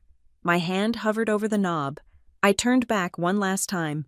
I looked at Graham, who was already pouring himself another drink to celebrate. I looked at Camille, who was already mentally redecorating the room she had just stolen. "Congrats, Camille," I said. My voice was no longer the soft, pleading whisper of the poor sister. It was the calm, leveled voice of a CEO who had just closed a hostile takeover. They looked up, startled by the change in tone. "What?" Camille asked, frowning. "The house," I said, a small, razor-thin smile playing on my lips. "It is yours, all of it, everything that comes with it." "Yeah, we know," Graham scoffed. "Jealous much?" "No," I said. "Just patient." I opened the door and walked out. I didn't run. I walked with a steady, rhythmic purpose down the hallway, past the guests who were still drinking the cheap champagne Graham had passed off as vintage. I went to the sunroom. Noah was waiting, his headphones on, lost in his world. "Pack up, buddy," I said, my voice bright and clear. "Mission accomplished." "Did we win?" he asked, taking off his headphones. "We won everything," I said. "Let's go home." We walked out the front door, past the fake rental car with the big red bow. I didn't look at it. I didn't look at the house. I walked straight to my car where Marcus was waiting. As I settled into the back seat, the silence of the luxury cabin wrapping around me like a fortress, I pulled out my phone. I opened the secure messaging app. I typed a message to Tessa, The deed is signed. Transfer of title is imminent. The liability has shifted. The target has taken the bait. 3 dots appeared instantly. Copy that. Violet, Tessa replied. The lien is active. The moment he tries to file that deed on Monday morning to get his loan, the system will flag the debt. He will be blocked from financing, and he will be legally responsible for the $112,000 in back taxes and penalties effectively immediately. He is locked in. Good, I typed, but we are not done. He thinks he is a king tonight. Let's make sure his fall is public. The Kestrel Summit is Tuesday night. Tessa reminded me, all the major shareholders will be there. The press will be there. Perfect, I replied. Prepare the full dossier. We are going to present the audit results live. I want every receipt, every stolen dollar, and the copy of this quitclaim deed on the big screen. I want to show them exactly how he treats his company and his family. Initiating legal service protocols. Tessa wrote, See you at the gala. I locked the phone. I looked out the window as we drove away from the house that had been my prison for so long. It wasn't my prison anymore. It was theirs. Graham thought he had signed a deal. He didn't realize he had signed a confession. And on Tuesday, I wasn't just going to serve him dinner. I was going to serve him justice. The Marlowe Grand Hotel does not just host events. It consecrates them. It is a fortress of marble and gold leaf. A place where the air conditioning is set to a crisp 68 degrees to keep the billionaires from sweating in their tuxedos. Tonight, the facade was bathed in the signature cobalt blue light of Kestrel North Systems. A red carpet stretched from the valet stand to the revolving brass doors, flanked by velvet ropes and security guards who looked more like paramilitary operatives than ushers. This was the Kestrel Summit and Charity Gala. It was the night Graham believed he would be crowned king. Earlier that afternoon, I had received a flurry of text messages from Camille. They were photos. Camille in a sequined gown that looked suspiciously like a rental. Graham adjusting a bow tie in front of a mirror. Looking smug. My parents holding flutes of champagne in their living room, beaming with pride. The caption on the last photo read, Heading to the VIP circle. Such a shame you have nothing appropriate to wear. Maybe next year you can watch the live stream. They had made it very clear that I was not welcome. To them, my presence would be a contamination. I was the poor relation, the embarrassment who would not know which fork to use or how to speak to the titans of industry Graham claimed to befriend. They wanted me at home, invisible, presumably crying over my exclusion while they rubbed shoulders with the elite. I was not crying. I was waiting for Marcus to open the door. At 8:15, the Arden family arrived. I watched from the tinted window of my car, parked securely in the shadow of the portico. They stepped out of a rideshare luxury van. The rental sedan from the weekend had evidently been returned for service, as I predicted. They walked the red carpet with a desperate, hungry energy.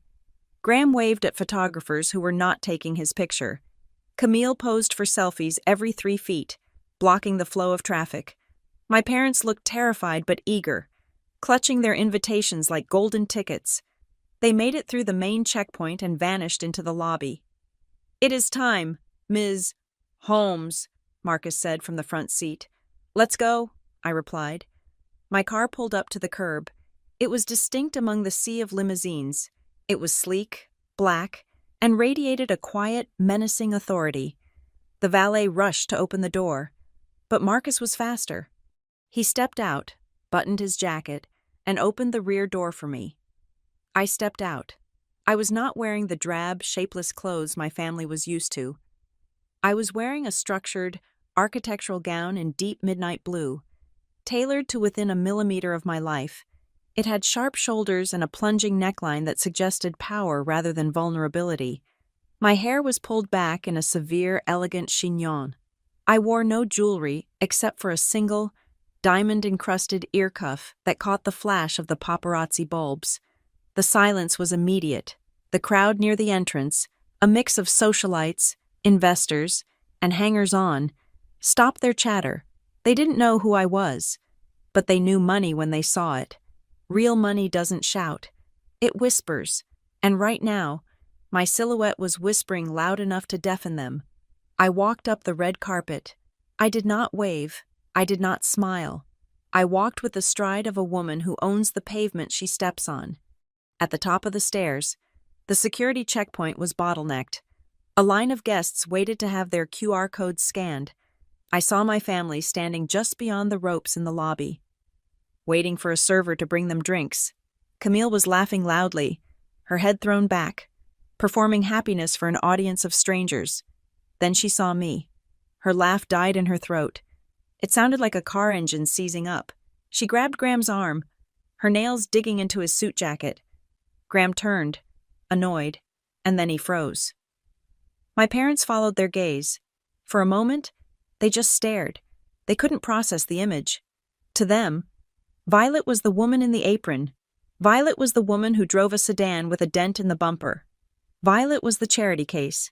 They could not reconcile that version of me with the woman walking toward the velvet ropes with a security detail trailing 2 steps behind. Camille recovered first. Her shock was replaced by a flash of indignation. She marched toward the ropes, pushing past a confused waiter. "What are you doing here?" Camille demanded, her voice shrill enough to cut through the ambient piano music. "Violet, you can't be here." She turned to the nearest security guard, a large man named Sampson who was checking IDs. "Excuse me," Camille shouted, pointing a finger at me. "This woman is not on the list. She is my sister, and she has a history of mental instability. She is trying to crash the party. You need to remove her immediately before she causes a scene. She is probably looking for free food." The crowd nearby went quiet. People love a spectacle, and Camille was serving one up on a silver platter. Graham rushed to her side, trying to look authoritative. "She is right," Graham said, puffing out his chest. "Officer, I am Graham Arden, Regional Director. This is a private corporate event. This woman is confused. Please escort her off the premises." Sampson, the security guard, looked at Graham. He looked at Graham's badge, which identified him as mid-level management. Then he looked at me. Sampson didn't ask for my ticket. He didn't ask for my ID. He unclipped the velvet rope with a snap and stepped aside, bowing his head deeply. "Good evening, Ms. Holmes," Sampson said, his voice respectful and booming. "We have been expecting you. The private elevator is ready for your ascent to the founder's suite. But Mr. Hargrove asked if you would join him in the main atrium first." Graham's jaw dropped. It wasn't a figure of speech. His mouth literally hung open. "Ms. Holmes?" Camille sputtered. "What? No, you don't understand. She is a nobody. She works on the internet. She doesn't have a ticket." "Ma'am," Sampson said, turning to Camille with a look of bored tolerance, "please step aside and clear the walkway. You are blocking the VIP entrance." "VIP?" my mother squeaked. "But we are the VIPs. Graham is the guest of honor." "Please step aside," Sampson repeated, firmer this time, his hand moving to his earpiece in a gesture that suggested he was 1 second away from calling for backup to remove them. I walked past them. I was close enough to smell the cheap hairspray Camille used. I was close enough to see the sweat beading on Graham's upper lip. I didn't look at them. I looked straight ahead, through them, as if they were made of glass. I entered the lobby. It was a cavernous space filled with 500 of the most influential people in the tech sector. Waiters circulated with champagne. A string quartet played in the corner. As I stepped onto the marble floor, a man broke away from a group of board members near the center fountain. It was Duncan Hargrove, the CEO of Kestrel North Systems. Duncan was a legend in the industry, a man known for his ruthlessness and his inability to suffer fools. He was tall, silver-haired, and possessed a gaze that could peel paint off a wall. Graham, seeing the CEO, practically tripped over his own feet trying to intercept him. "Mr. Hargrove," Graham called out, putting on his best sycophantic smile.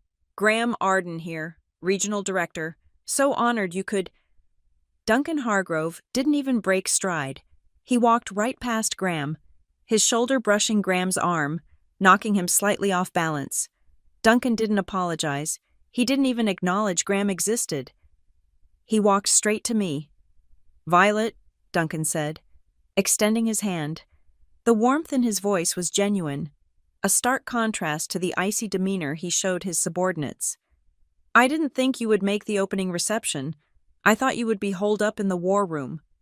I shook his hand firmly. "The report is finalized. Duncan, my team is just scrubbing the metadata. I thought I would come down and see the subject of our study in his natural habitat." "Strategic as always," Duncan said with a grim smile. "We are ready when you are." "The board has reviewed the preliminary findings you sent this morning. To say they are displeased would be the understatement of the decade. They will be even less pleased when they see the full numbers," I said. Graham had recovered his balance and shuffled over, looking like a man who had walked into a movie halfway through and couldn't figure out the plot. He looked from Duncan to me, his brain misfiring. "Mr. Hargrove?" Graham stammered, his voice trembling. "I don't understand. You know my sister-in-law, Violet? She does data entry. Did she apply for a job with catering?" Duncan turned slowly to look at Graham. It was the look a lion gives a gazelle that has stupidly wandered into the den. "Data entry?" Duncan repeated, the words dripping with disdain. "Mr. Arden, is it? Violet Holmes is not data entry. She is the founder of Blackridge Compliance. She is the strategic partner I hired personally to clean up the mess in this company. She is the reason we are all here tonight." Graham went pale. The blood drained from his face so fast I thought he might faint. "Blackridge? The auditors?" "The scalp hunters," Duncan corrected him. "If I were you, Arden, I would grab a drink. You are going to need it." Duncan nodded to me and walked away to greet a senator, leaving me alone with my family. The circle of silence around us had grown. People were watching. They had seen the CEO snub his own director to greet the mystery woman in blue. They smelled blood in the water. Graham stared at me. His eyes were wide, frantic, darting around to see who was listening. He stepped closer, invading my space again.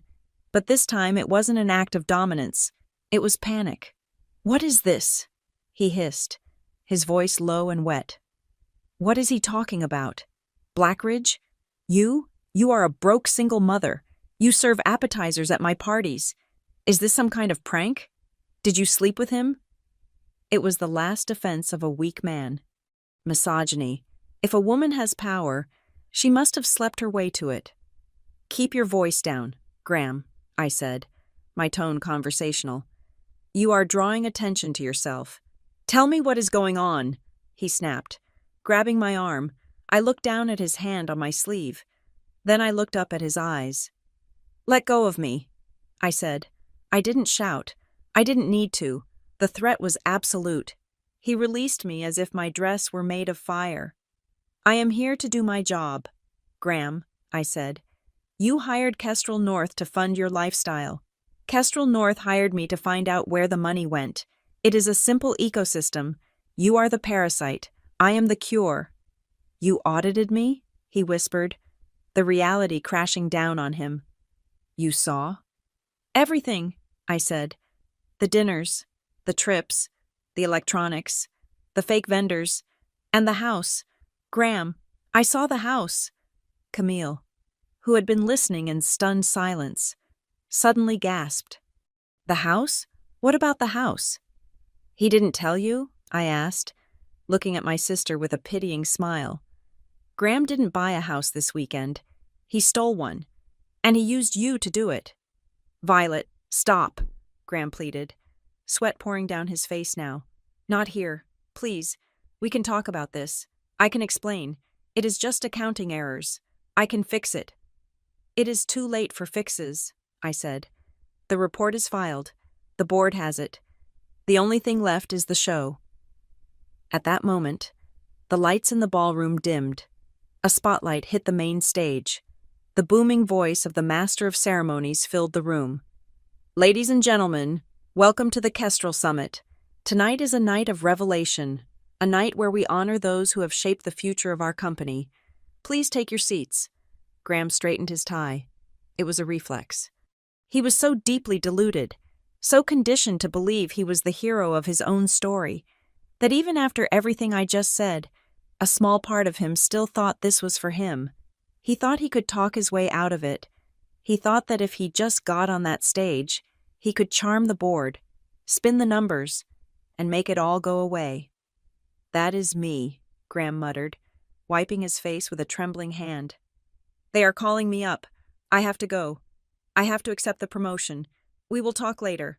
Violet, you are wrong about the numbers. I will prove it." He turned and walked toward the stage, his steps jerky and uneven.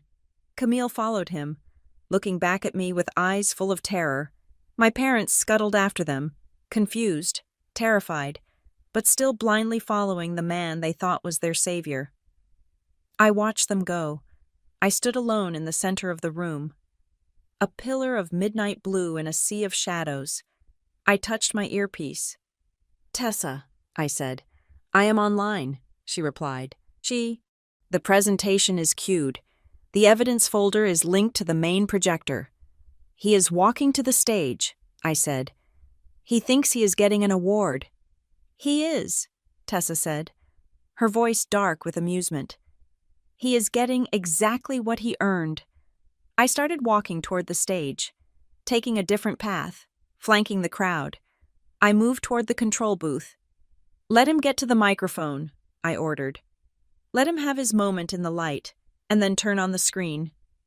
Graham Arden was about to find out that the only thing worse than being invisible is being seen for exactly what you are. The spotlight hit Graham Arden like a physical force. He blinked into the blinding white glare, his smile wide and practiced, the smile of a man who believes the universe has finally aligned to serve him. The applause from the floor was polite, the kind of rhythmic clapping that fills a room when people are waiting for dessert, but Graham absorbed it as if it were a standing ovation at the Oscars. "And now," the master of ceremonies announced, his voice booming through the surround sound system, "to discuss the future of our logistics division and the bold new strategies for the coming quarter. Please welcome our regional director, Graham Arden." Graham bounded up the stairs. He buttoned his jacket. He shook the MC's hand with vigorous enthusiasm. He stepped up to the plexiglass podium.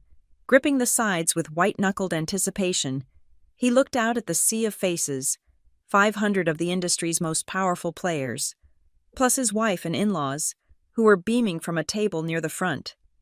"Thank you," Graham said, his voice amplified, rich with false humility. "It is an honor to stand here tonight.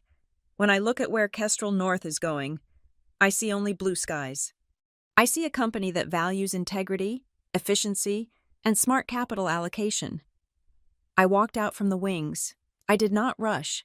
I did not make a sound.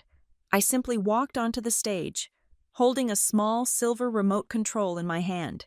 I was not a waitress. I was not a sister-in-law. I was the executioner. I stopped 10 feet away from him. Graham saw me out of the corner of his eye. He faltered, his speech stuttering for a fraction of a second. He turned his head, his smile twitching into a confused grimace. "Violet?" he whispered, away from the mic. But his body language screamed panic. "Get off the stage." I ignored him. I turned to the audience. The room had gone quiet. They were confused. They saw a woman in a midnight blue gown standing with absolute authority next to the keynote speaker. "Good evening," I said. My voice was calm, clear, and perfectly modulated. I didn't need a microphone stand. I was wearing a lapel mic that the sound technician, acting on my direct orders, had just made live, while simultaneously cutting the feed to Graham's podium. Graham tapped his microphone. Thump, thump, dead silence. "My name is Violet Holmes," I announced to the room. "Most of you know me as a ghost, a name on an email, a signature on a compliance form, but officially, I am the CEO and lead forensic auditor of Blackridge Compliance Group." A ripple of murmurs went through the crowd. The name Blackridge meant something to these people. It meant audits. It meant investigations. It meant trouble. "I was retained by your board of directors 3 weeks ago," I continued, "to investigate a series of financial irregularities within the Southeast operations budget. Tonight, Mr. Arden intended to tell you about his vision for the future. Instead, I am going to show you his past." I raised the remote and clicked. the massive LED screen behind us, which had been displaying the Kestrel North logo, instantly changed. It was no longer a corporate background. It was a high-definition scan of a receipt. It was the bill from the Silver Marrow. The crowd squinted. The numbers were large enough to be read from the back of the room. $2,400. Exhibit A, I said, pointing to the screen. Dated 2 days ago, a dinner at the Silver Marrow in Charlotte. The expense report filed by Mr. Arden lists this as a strategic client acquisition meeting with potential investors from the energy sector. I clicked again. The screen split. On the left was the receipt. On the right was a security camera still framed from the restaurant. A photo taken from the footage I had subpoenaed. It showed Graham, Camille, my parents, and the children. As you can see, I narrated, my voice dry. The investors are his wife, his children, and his in-laws. And here, I pointed a laser pointer at the breadbasket sitting on the table in the photo, is the moment Mr. Arden's wife informed my son that we were not worth ordering food for. While eating a meal paid for by the shareholders in this room, a gasp went through the audience. It wasn't just the theft. It was the pettiness. The juxtaposition of corporate larceny and family cruelty struck a nerve. Graham's face turned the color of ash. He lunged for my microphone. "This is a lie! She is crazy! Security! Get her off the stage!" "Sit down, Graham," a voice boomed from the front row. It was Duncan Hargrove. He hadn't moved from his seat, but his voice carried the weight of God. He stared at Graham with eyes like flint. "Let her finish." Graham froze. He looked at the CEO, then back at the crowd. He realized, with a dawning horror, that he was alone. I clicked the remote again. "Exhibit B," I said. The screen changed to a vehicle invoice, Prestige Exotics, a rental agreement for a luxury sedan. Cost $2,000 for the weekend. This vehicle was expensed under Logistics Field Transport for a site survey, I explained. Mr. Arden claimed he needed a specialized vehicle to inspect a remote facility. I clicked again. A photo appeared, taken from Camille's own public Instagram account. It showed my father, Elliot, standing next to the car with a big red bow on it, holding a glass of champagne. The caption read, "Best son-in-law ever. Bought Dad a new whip for his birthday. Blessed rich life." In reality, I said, he rented a car using company funds, presented it to his father-in-law as a purchased gift to solicit a transfer of property assets, and intended to return it tomorrow morning. Laughter rippled through the room. It was dark. Mocking laughter. The illusion of Graham the wealthy benefactor was shattering in real time. He rented it? Someone in the front row whispered loud enough to be heard. "That is pathetic." Graham was shaking now. He gripped the podium as if it were the only thing keeping him upright. "These are misunderstandings. Context. You are taking things out of context." "Let's talk about context," I said. I clicked the remote. The screen filled with a cascading waterfall of invoices. Chanel, Louis Vuitton, Gucci. I read the names off the receipts as they flashed. All expensed as office supplies or vendor gifting. A trip to Cabo San Lucas listed as a regional conference. There was no conference in Cabo that week. Graham, I checked the convention center logs. It was closed for maintenance. The numbers on the screen began to tally up. A running total appeared at the bottom, ticking upward like a speedometer. 50,000, 100,000, 200,000. "You claim to be a master of efficiency," I said, turning to look him in the eye. "And you were right. You were incredibly efficient at siphoning capital into your own pocket." Graham looked at the crowd. He saw disgust. He saw shock. He saw his career evaporating into mist. He looked at Camille.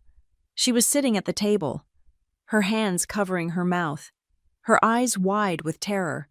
My parents looked like they had been struck by lightning. "Violet, please," Graham hissed, his voice cracking, audible only to me in the front row. "Don't do this. I will pay it back. I will fix it. We are family." "Family?" I asked. I clicked the remote one last time. The screen went black for a second. Then a screenshot of a text message conversation appeared. It was dated from last night. Sender: Camille Arden. Recipient: Graham Arden. The text read, "She signed the deed. The idiot actually signed it. We have the house. Once the loan hits on Monday, we are safe. We can pay off the credit cards, and she will never know we leveraged her inheritance to do it. Dad thinks you are a genius." The silence in the room was absolute. It was the silence of a tomb. This wasn't just corporate theft anymore. This was predatory. This was personal. This was a husband and wife conspiring to defraud their own elderly parents and disinherit a struggling sister to cover their crimes. I saw my father, Elliot, stand up slowly in the audience. He stared at the screen. He read the words. The idiot actually signed it. He looked at Camille. Camille shrank away from him, shaking her head, mouthing no, no. It's not true. But it was true. It was in 40-foot-high pixels. "You didn't just steal from the company, Graham," I said, my voice echoing through the hall. "You stole from everyone. You stole the trust of your board. You stole the retirement of your shareholders. And you tried to steal the home of the people who raised your wife?"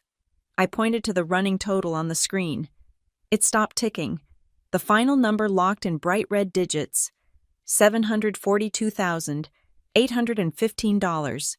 "That is the cost of your vision," I said. Graham looked at the number. He looked like a man who had been punched in the gut. He slumped against the podium. The arrogance was gone. The king was dead. All that remained was a sweating, terrified thief in a suit he couldn't afford. Duncan Hargrove stood up again. He signaled to the side of the room. Two men in dark suits walked onto the stage. They were not hotel security. They were federal agents. I had called them 2 hours ago. "Graham Arden," the lead agent said, stepping up to the podium. "We have a warrant for your arrest for wire fraud, embezzlement, and conspiracy to commit financial crimes." Graham pulled back. No, you can't. I am the regional director." "Not anymore," Duncan called out from the floor. "You are terminated. Graham, effective immediately, and Kestrel North will be pressing full charges." The agents grabbed Graham's arms. He struggled weakly, looking around for an ally, for someone to save him. He looked at Camille, but she was busy trying to hide her face from the cameras that were now flashing furiously. He looked at my parents, but my father had turned his back, slumped in his chair, a broken man. Finally, Graham looked at me. His eyes were filled with hate, but also with a profound confusion. He still couldn't understand how the woman he had mocked over a breadbasket had just orchestrated his complete destruction. "Why?" he whispered as the handcuffs clicked around his wrists. "It was just dinner. It was just a glitch." I leaned in close to the microphone, so every single person in the room, and every person watching the live stream, and every person in my family could hear me. "You are right. Graham," I said. "It started with a glitch. You tried to pay for your life with credit you didn't have." I looked at the handcuffs. I looked at the ruin of his life displayed on the screen behind him. "You didn't just decline a card," I said, delivering the final verdict. "You declined your own future." The agents hauled him away. The crowd watched him go. Then, as if on cue, they turned back to me. They didn't applaud. This wasn't a performance anymore. It was a funeral for a reputation. I clicked the remote one last time. The screen went black. "My team has the full report ready for the board," I said to Duncan. "Thank you for your time." I walked off the stage. I didn't look back at the empty podium. I didn't look back at my sister. I walked straight toward the exit, my heels clicking a steady rhythm on the floor, leaving the chaos I had engineered behind me. The ballroom of the Marlowe Grand Hotel had transformed from a place of celebration into an arena of judgment. The applause that had greeted Graham only minutes ago had been replaced by a silence so heavy it felt like physical pressure. 2 federal agents flanked my brother-in-law, gripping his arms with a professional firmness that left no room for negotiation. Graham was not walking. He was being escorted, his feet dragging slightly against the plush carpet, his face a mask of shock that was rapidly melting into terror. He passed the VIP tables, the very people he had spent the last 5 years trying to impress. He looked at them, his eyes pleading for recognition, for someone to stand up and say this was all a mistake. But the titans of industry did not look back. They studied their drinks, they checked their watches, they adjusted their cufflinks. In the corporate world, failure is contagious, and Graham Arden was now a plague carrier.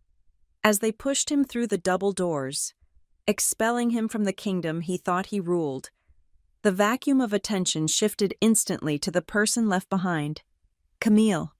My sister was standing near the front of the stage, her hand still covering her mouth, her body trembling in her rented sequined gown. The spotlight that had abandoned her husband seemed to linger on her, exposing every crack in her composure. She looked at the empty space where Graham had stood. Then she looked at the screen where the evidence of their betrayal was still burned into the minds of 500 witnesses, and finally, she turned her eyes to me. For a second, I thought she would collapse. I thought the weight of the public shame would drive her to her knees. But Camille possesses a specific kind of resilience, the resilience of a narcissist who cannot conceive of a world where she is the villain. Her shock curdled instantly into rage. She marched toward me. Her heels clicked sharply on the marble floor, a staccato rhythm of fury. She stopped 3 feet away, her finger raising to point at my face, her voice rising to a shriek that echoed off the vaulted ceiling.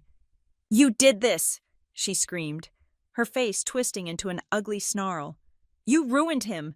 You ruined everything! I will sue you, Violet! Do you hear me? I will sue you for defamation. I will sue you for slander. I will take every penny you think you have, and I will leave you in the gutter where you belong." The crowd watched, fascinated.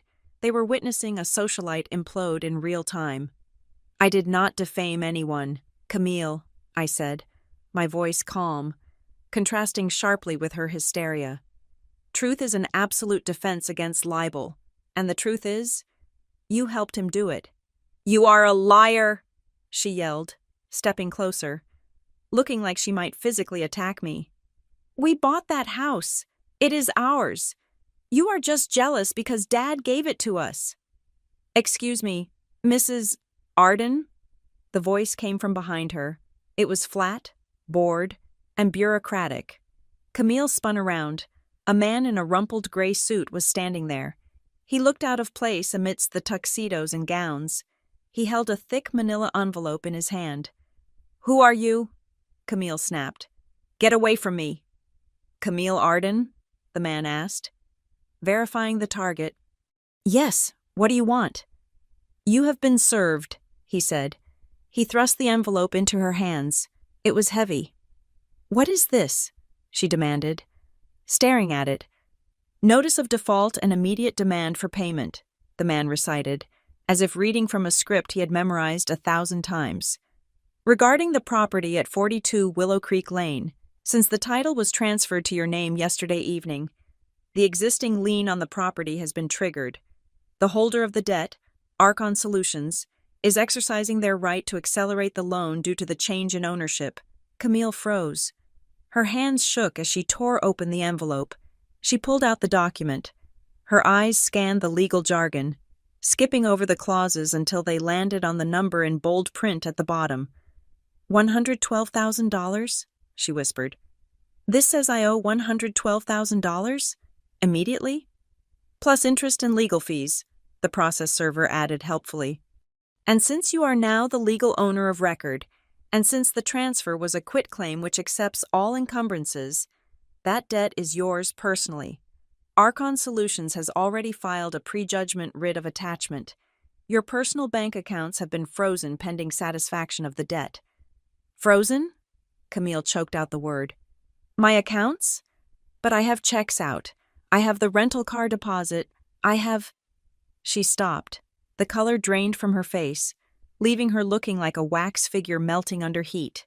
She realized the trap she had walked into. By rushing to steal the house from our parents to secure a loan for Graham, she had legally attached herself to a toxic asset. She hadn't just acquired a house, she had acquired a 6-figure liability, and because she had signed the deed, she couldn't claim ignorance. "No," she gasped. "No, this is a mistake. Dad, tell them." She turned to where our parents were sitting. Elliot and Marianne Holmes were still in their chairs, looking like the survivors of a shipwreck. My father was staring at the floor, his hands gripping his knees. My mother was weeping silently into a napkin. They had heard everything. They had seen the text messages on the screen. The idiot actually signed it. They knew now that the daughter they had worshipped, the daughter they had sacrificed me to elevate, had viewed them not as parents, but as a piggy bank to be smashed open. "Dad," Camille pleaded, her voice thinning into a whine. "Fix this. Tell them the house is yours. Take it back. I don't want it anymore." My father looked up. His eyes were red and hollow. He looked at Camille, and for the first time in my life, I saw him look at her without the rose-colored glasses of favoritism. He saw the greed. He saw the shallowness. "I can't take it back. Camille," he said, his voice sounding very old and very tired. "You made me sign it. You said it was for the future. You said I was holding you back. Well, you have the future now. It is all yours." "But I can't pay this," Camille screamed, waving the paper. "They froze my money. Violet, you did this. You knew." I stepped forward. The process server stepped back, sensing the shift in power. "Yes, Camille," I said. "I knew. I bought that debt 2 years ago to keep Mom and Dad from being evicted. I kept it quiet because I didn't want to shame them. I let it sit there, protecting them, as long as the house was theirs. But the moment you took it, the moment you decided to steal their home to pay for Graham's fraud, the protection expired. You own the debt?" Camille stared at me, her brain struggling to comprehend that the sister she called a failure was actually her creditor. "Archon Solutions is a subsidiary of Blackridge," I explained simply. "I am your landlord, Camille, and I am your bank, and unlike Mom and Dad, I do not accept IOUs based on family loyalty." "You did this to hurt us," she hissed, tears streaming down her face now, ruining her makeup. "You are evil. You did this just to gloat." "I did not do this to gloat," I said, my voice hardening. "I did this because your husband stole $700,000 from innocent people to pretend he was a big man. I did this because you looked at my son and treated him like garbage because you thought you were untouchable. I did this because you needed to learn that you cannot build a life on the backs of people you think are beneath you." I paused, letting the words land. "Noah is at home," I said softly. "He is sleeping in his own bed, safe, warm, and dreaming. He is not here watching his mother get dragged away by police. He is not watching his father cry over a bank account. I protected him from this. Can you say the same for your children?" Camille flinched. Her children were not here, but they would wake up tomorrow to a world where their father was a felon and their mother was bankrupt. "Violet," she sobbed, her anger suddenly collapsing into desperation. She reached out and grabbed my arm. Her grip was tight, frantic. "Violet, please, we are sisters. You can't let them take everything. Just lift the freeze, please, just for a few days so I can get a lawyer. So I can get groceries. Please, for family." She was playing the card, the ultimate card, the "we are blood" card that she had used 1,000 times to get her way. She looked at me with those big, tear-filled eyes that had always melted my parents' resolve. I looked at her hand on my arm.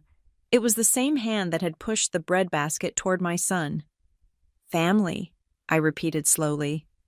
"Yes," she cried, nodding. "We are family. We have to help each other." "Do you remember what you said to me yesterday?" I asked. "In the study?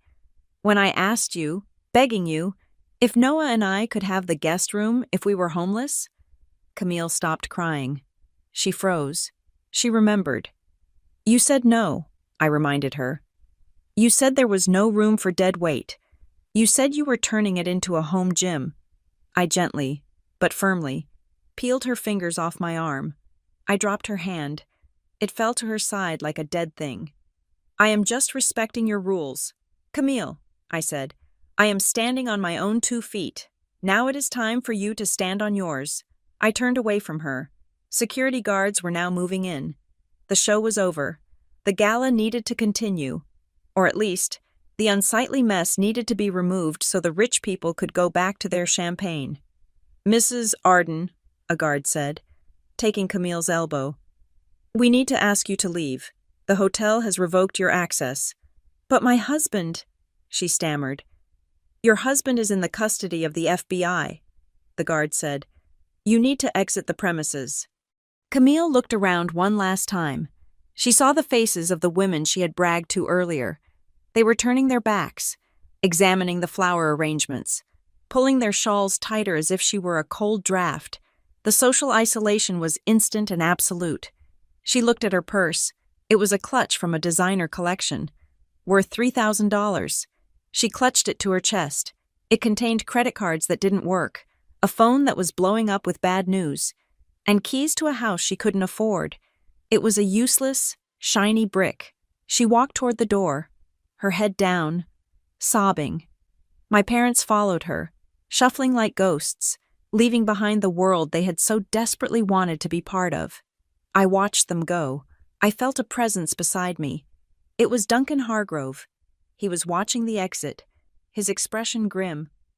You were thorough, he said. I had to be, I replied. Graham is in a room downstairs with internal affairs, Duncan said. He is trying to cut a deal. He is offering to give up names of other people in the department if we let him walk. He doesn't realize there is no deal to be made. He is radioactive. Everyone he ever worked with is deleting his number as we speak. That is the way of the world, I said. Loyalty is expensive. Graham couldn't afford it. And you? Duncan asked, looking at me. Are you okay? I am just doing my job, I said. Send the final payment for the audit to the business account. Duncan, I will have the supplemental report on your desk by morning. You are scary, Violet, he said, but there was respect in his voice. Only to the people who deserve it, I said. I turned and walked toward the exit. I didn't rush. I walked past the whispering crowds, past the security checkpoint, past the spot where Camille had tried to have me thrown out. I pushed through the revolving brass doors and stepped out into the night. The air was crisp and cold, a sharp contrast to the stifling heat of the ballroom. The city lights of Charlotte twinkled in the distance, indifferent to the tragedy that had just played out inside. Marcus was waiting with the car door open. The engine was running. A low, comforting hum. I took a deep breath. It tasted like ozone and victory, but it wasn't the manic, high-pitched victory that Graham had sought. It was a quiet, solid thing. It was the feeling of a debt being settled. I looked back at the hotel one last time. I thought of my family huddled in the parking lot, waiting for a rideshare because they couldn't drive the rental and they couldn't access their funds. I thought of the long, hard road ahead of them. They would remember this night for the rest of their lives. They would remember the lights, the applause, and the sudden, brutal drop into the dark. This is the part they will remember, I whispered to the wind. I got into the car. Home, Ms. Holmes? Marcus asked. Yes, Marcus, I said, leaning back into the seat. Home to Noah. The wind on the sidewalk outside the Marlowe Grand was biting, carrying the kind of damp chill that settles into your bones and refuses to leave. It was a stark contrast to the climate-controlled luxury we had just departed, and for my family, it was the first taste of their new reality. They stood huddled near the valet stand, not because they were waiting for a car, but because they had nowhere else to go.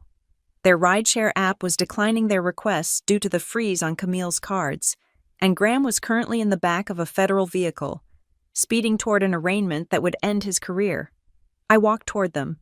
Marcus stood by the open door of my car, a silent sentinel. But I signaled him to wait. I had one last delivery to make. Camille saw me coming.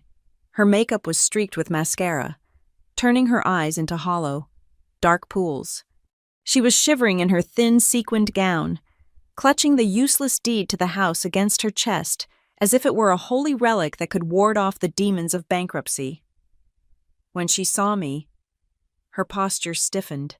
Even now, amidst the ruins of her life, she tried to summon the ghost of her superiority. "You think you have won," Camille hissed, her teeth chattering. "But you haven't. I still have the house. See? I have the deed. It is in my name. You can't kick us out. We have a roof over our heads, which is more than you can say for your soul." She was clinging to the technicality of ownership, ignoring the avalanche of liability attached to it. She was desperate to hold on to one thing that made her feel higher than me. I stopped in front of her. I was warm in my coat, calm, and holding a small, beautifully wrapped package in my hands. It was a wicker basket, covered in cellophane, tied with a gold ribbon. Inside, resting on a bed of linen napkin, were 4 warm, crusty sourdough rolls I had asked the kitchen to pack for me before I left. "Here," I said, extending the basket to her. Camille looked at it, confused. "What is this?" "Take it," I said. She reached out instinctively and took the basket. The warmth of the bread radiated through the plastic, heating her frozen fingers. She looked down at the rolls, and then up at me, the realization dawning slowly, painfully. "Bread fills you up faster, right?" I asked. The words hung in the air between us, a perfect, mirrored echo of the insults she had thrown at my son just 48 hours ago. Back then, she had said it to starve him of dignity. Now, I said it to feed her reality. "You," she choked, looking at the bread as if it were poison. "It is fresh," I said, "and it is free, which is good, because you are going to need to save your money." "I have the house," she screamed, throwing the basket onto the pavement. The rolls spilled out, steaming in the cold night air. "I own the property. You can't touch me there." "Camille," I said, my voice dropping to a register of absolute, terrifying calm. "You do not seem to understand how debt works. Yes, you own the title, but my company owns the mortgage lien. And because you are now the legal owner, and because you are currently insolvent due to the freeze on your accounts, you are in default. I can foreclose on that house tomorrow morning." My parents, Elliot and Mary Ann, let out a collective gasp. They had been standing behind Camille, using her anger as a shield, but now they stepped forward, their faces gray with fear. "Foreclose?" my father stammered. "Violet, no, that is our home. We built that life. You wouldn't put your own parents on the street." "I wouldn't," I agreed. "But Camille might. She is the one who signed the deal. She is the one who took the asset and the debt." "Please," my mother wept, reaching for my hand but stopping short when she saw the look in my eyes. "Violet, please, we have nowhere to go. We are old. Don't punish us for her mistakes." "I am not punishing you," I said. "I am setting terms. Something you never did with her." I reached into my purse and pulled out a document. It was a lease agreement, drafted by my legal team earlier that day. I held it out to my father. "I will hold off on the foreclosure," I said. "On 3 conditions." My father grabbed the paper with shaking hands. Anything. Violet." "Condition 1, I said, holding up a finger. "You sign this lease. It acknowledges that Archon Solutions, my company, holds the controlling interest in the property. You will pay rent. It will be fair market value, not a penny less. If you miss a payment, the eviction notice is automatic. No family discounts. No, we will pay you next week. You pay on the 1st, or you leave." My father nodded vigorously. "We will pay. We have our pension. We will pay. Condition 2, I continued. I want a handwritten letter from both of you, and from Camille, addressed to Noah. I want you to apologize for every time you made him feel small. I want you to apologize for the bread basket. I want you to apologize for making him feel like a second-class citizen in his own family. And I want you to admit that you were wrong, not just sorry if feelings were hurt, but specifically, factually wrong." "We will write it tonight," my mother promised. Wiping her eyes, And condition 3, I said, turning my gaze back to Camille. She was standing over the spilled bread, shivering, looking like a wet cat. Camille is banned from the property, I said. Camille's head snapped up. What? You can't do that? That is my parents' house. I own the deed. You own a piece of paper that says you owe me $112,000, I corrected her. If you step foot on that property, I will consider it a breach of the agreement, and I will trigger the foreclosure immediately. Mom and Dad will be on the street because you wanted to visit. I looked at my parents. That is the deal. You can have a roof over your heads, or you can have Camille. You cannot have both. It was a cruel choice, perhaps, but it was necessary. Camille was the poison in the well, unless she was cut off. She would drain them dry again. My mother looked at Camille. She looked at the daughter she had idolized, the daughter who had just tried to sell them out for a promotion. Then she looked at the lease in my father's hand, the only thing standing between them and homelessness. I am sorry, Camille, my mother whispered. Mom, Camille shrieked. You can't be serious. You are choosing her over me? We are choosing survival, my father said, his voice cracking. He looked at me. We accept the terms, Violet. Good, I said. Tessa will send over the digital copy for signatures in the morning. I turned to Camille. She was alone now, truly alone. Her husband was in jail. Her parents had just closed their door to her. Her assets were frozen. She stood on the sidewalk in a $3,000 dress that she couldn't return, staring at the sister she had tormented for decades. Where am I supposed to go? She whispered, her voice broken. I don't know, I said. But you are resourceful. Camille, you are the golden child.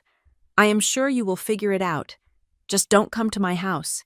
There is no room for dead weight. I turned and walked away. I heard her sobbing behind me, a raw, ugly sound that mixed with the city traffic. I didn't feel triumph. I didn't feel glee. I felt the heavy, satisfying clunk of a book being closed. I felt the silence that comes after a storm has finally blown itself out. I got into the car. Marcus closed the door, shutting out the cold and the noise. We are done here, Marcus, I said. Take me home. 40 minutes later, I was walking through the front door of my townhouse. It was quiet. The air smelled of lavender and peace. I kicked off my heels and walked to the living room. The babysitter was reading on the couch. She looked up and smiled. He is awake. He wanted to wait up for you. I went to Noah's room. He was sitting up in bed, surrounded by his Lego sets, wearing his favorite dinosaur pajamas. When he saw me, his face lit up with a sleepy smile. Mom, he said, did you finish your work? Yes, baby, I said, sitting on the edge of the bed and pulling him into a hug. I finished it all. Are we poor again? He asked. A lingering worry from the dinner still stuck in his mind. No, I said, kissing the top of his head. We were never poor. Noah, we were just quiet, but we don't have to be quiet anymore. I looked at him. He was so small, so good. He didn't care about the gala or the money or the revenge. He just wanted his mom. Are you hungry? I asked. He nodded. A little bit. Come on, I said. Let's have a late-night feast.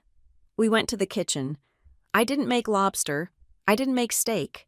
I heated up a frozen pizza, the kind with the stuffed crust that he loved. We took it out to the small balcony off the living room. We sat on the outdoor sofa, wrapped in a thick blanket, looking at the stars above the city. We ate the pizza from paper plates. It was greasy and hot and perfect. Noah chewed thoughtfully, swinging his legs. He looked at the slice in his hand, then looked up at me. Mom? He asked. Yeah, Bud? Do I have to eat bread because I'm not worthy? He asked. The question was innocent, but it carried the weight of the wound Camille had inflicted. My heart broke a little, but I knew how to fix it. No, I said firmly, turning him to face me. Noah, listen to me. People like Aunt Camille, they think that because they have expensive things, they are important. They think that if they make other people feel small, it makes them feel big, but that is a lie. I wiped a smudge of tomato sauce from his cheek. You never have to eat the bread unless you want the bread, I told him. And you never, ever have to ask anyone for permission to be respected. You demand it, and if they don't give it to you, you walk away, because you are a king. Remember? Noah smiled. It was a real smile this time, reaching his eyes. I remember. Good, I said. Now, do you want the last piece? Yes, please, he said, grabbing the slice. I watched him eat. I took a deep breath of the night air. For the first time in 36 years, I didn't feel the shadow of the Arden family looming over me. I didn't feel the weight of their judgment. I had cut the anchor. I had burned the bridge, and in the light of the flames, I could finally see clearly. It wasn't about revenge. Revenge is a fire that consumes the person holding the torch. This was about sanitation. I had cleaned my life. I had removed the toxicity so that my son could grow in clean soil. I looked at the city lights one last time. Somewhere out there, Graham was sitting in a cell. Camille was sitting in a cheap motel or a 24-hour diner, staring at a bleak future. My parents were sitting in a house they no longer owned, writing a letter of apology they should have written years ago. And I was here, eating pizza on a balcony with the only person who mattered. I thought about the basket of bread I had handed to Camille. It was the perfect closing note. A circle completed. They offered my son a bread basket like a warning. I turned it into a receipt, signed, dated, and paid in full. Thank you so much for listening to this story. I hope you enjoyed Violet's journey from silence to storm. I would love to know where you are tuning in from today. Drop your location in the comments below so we can see how far this story has traveled. If you enjoyed this payback, please make sure to subscribe to the Lily Revenge Stories channel, hit that like button, and smash the hype button to help this story get heard by even more people. Your support means the world to us.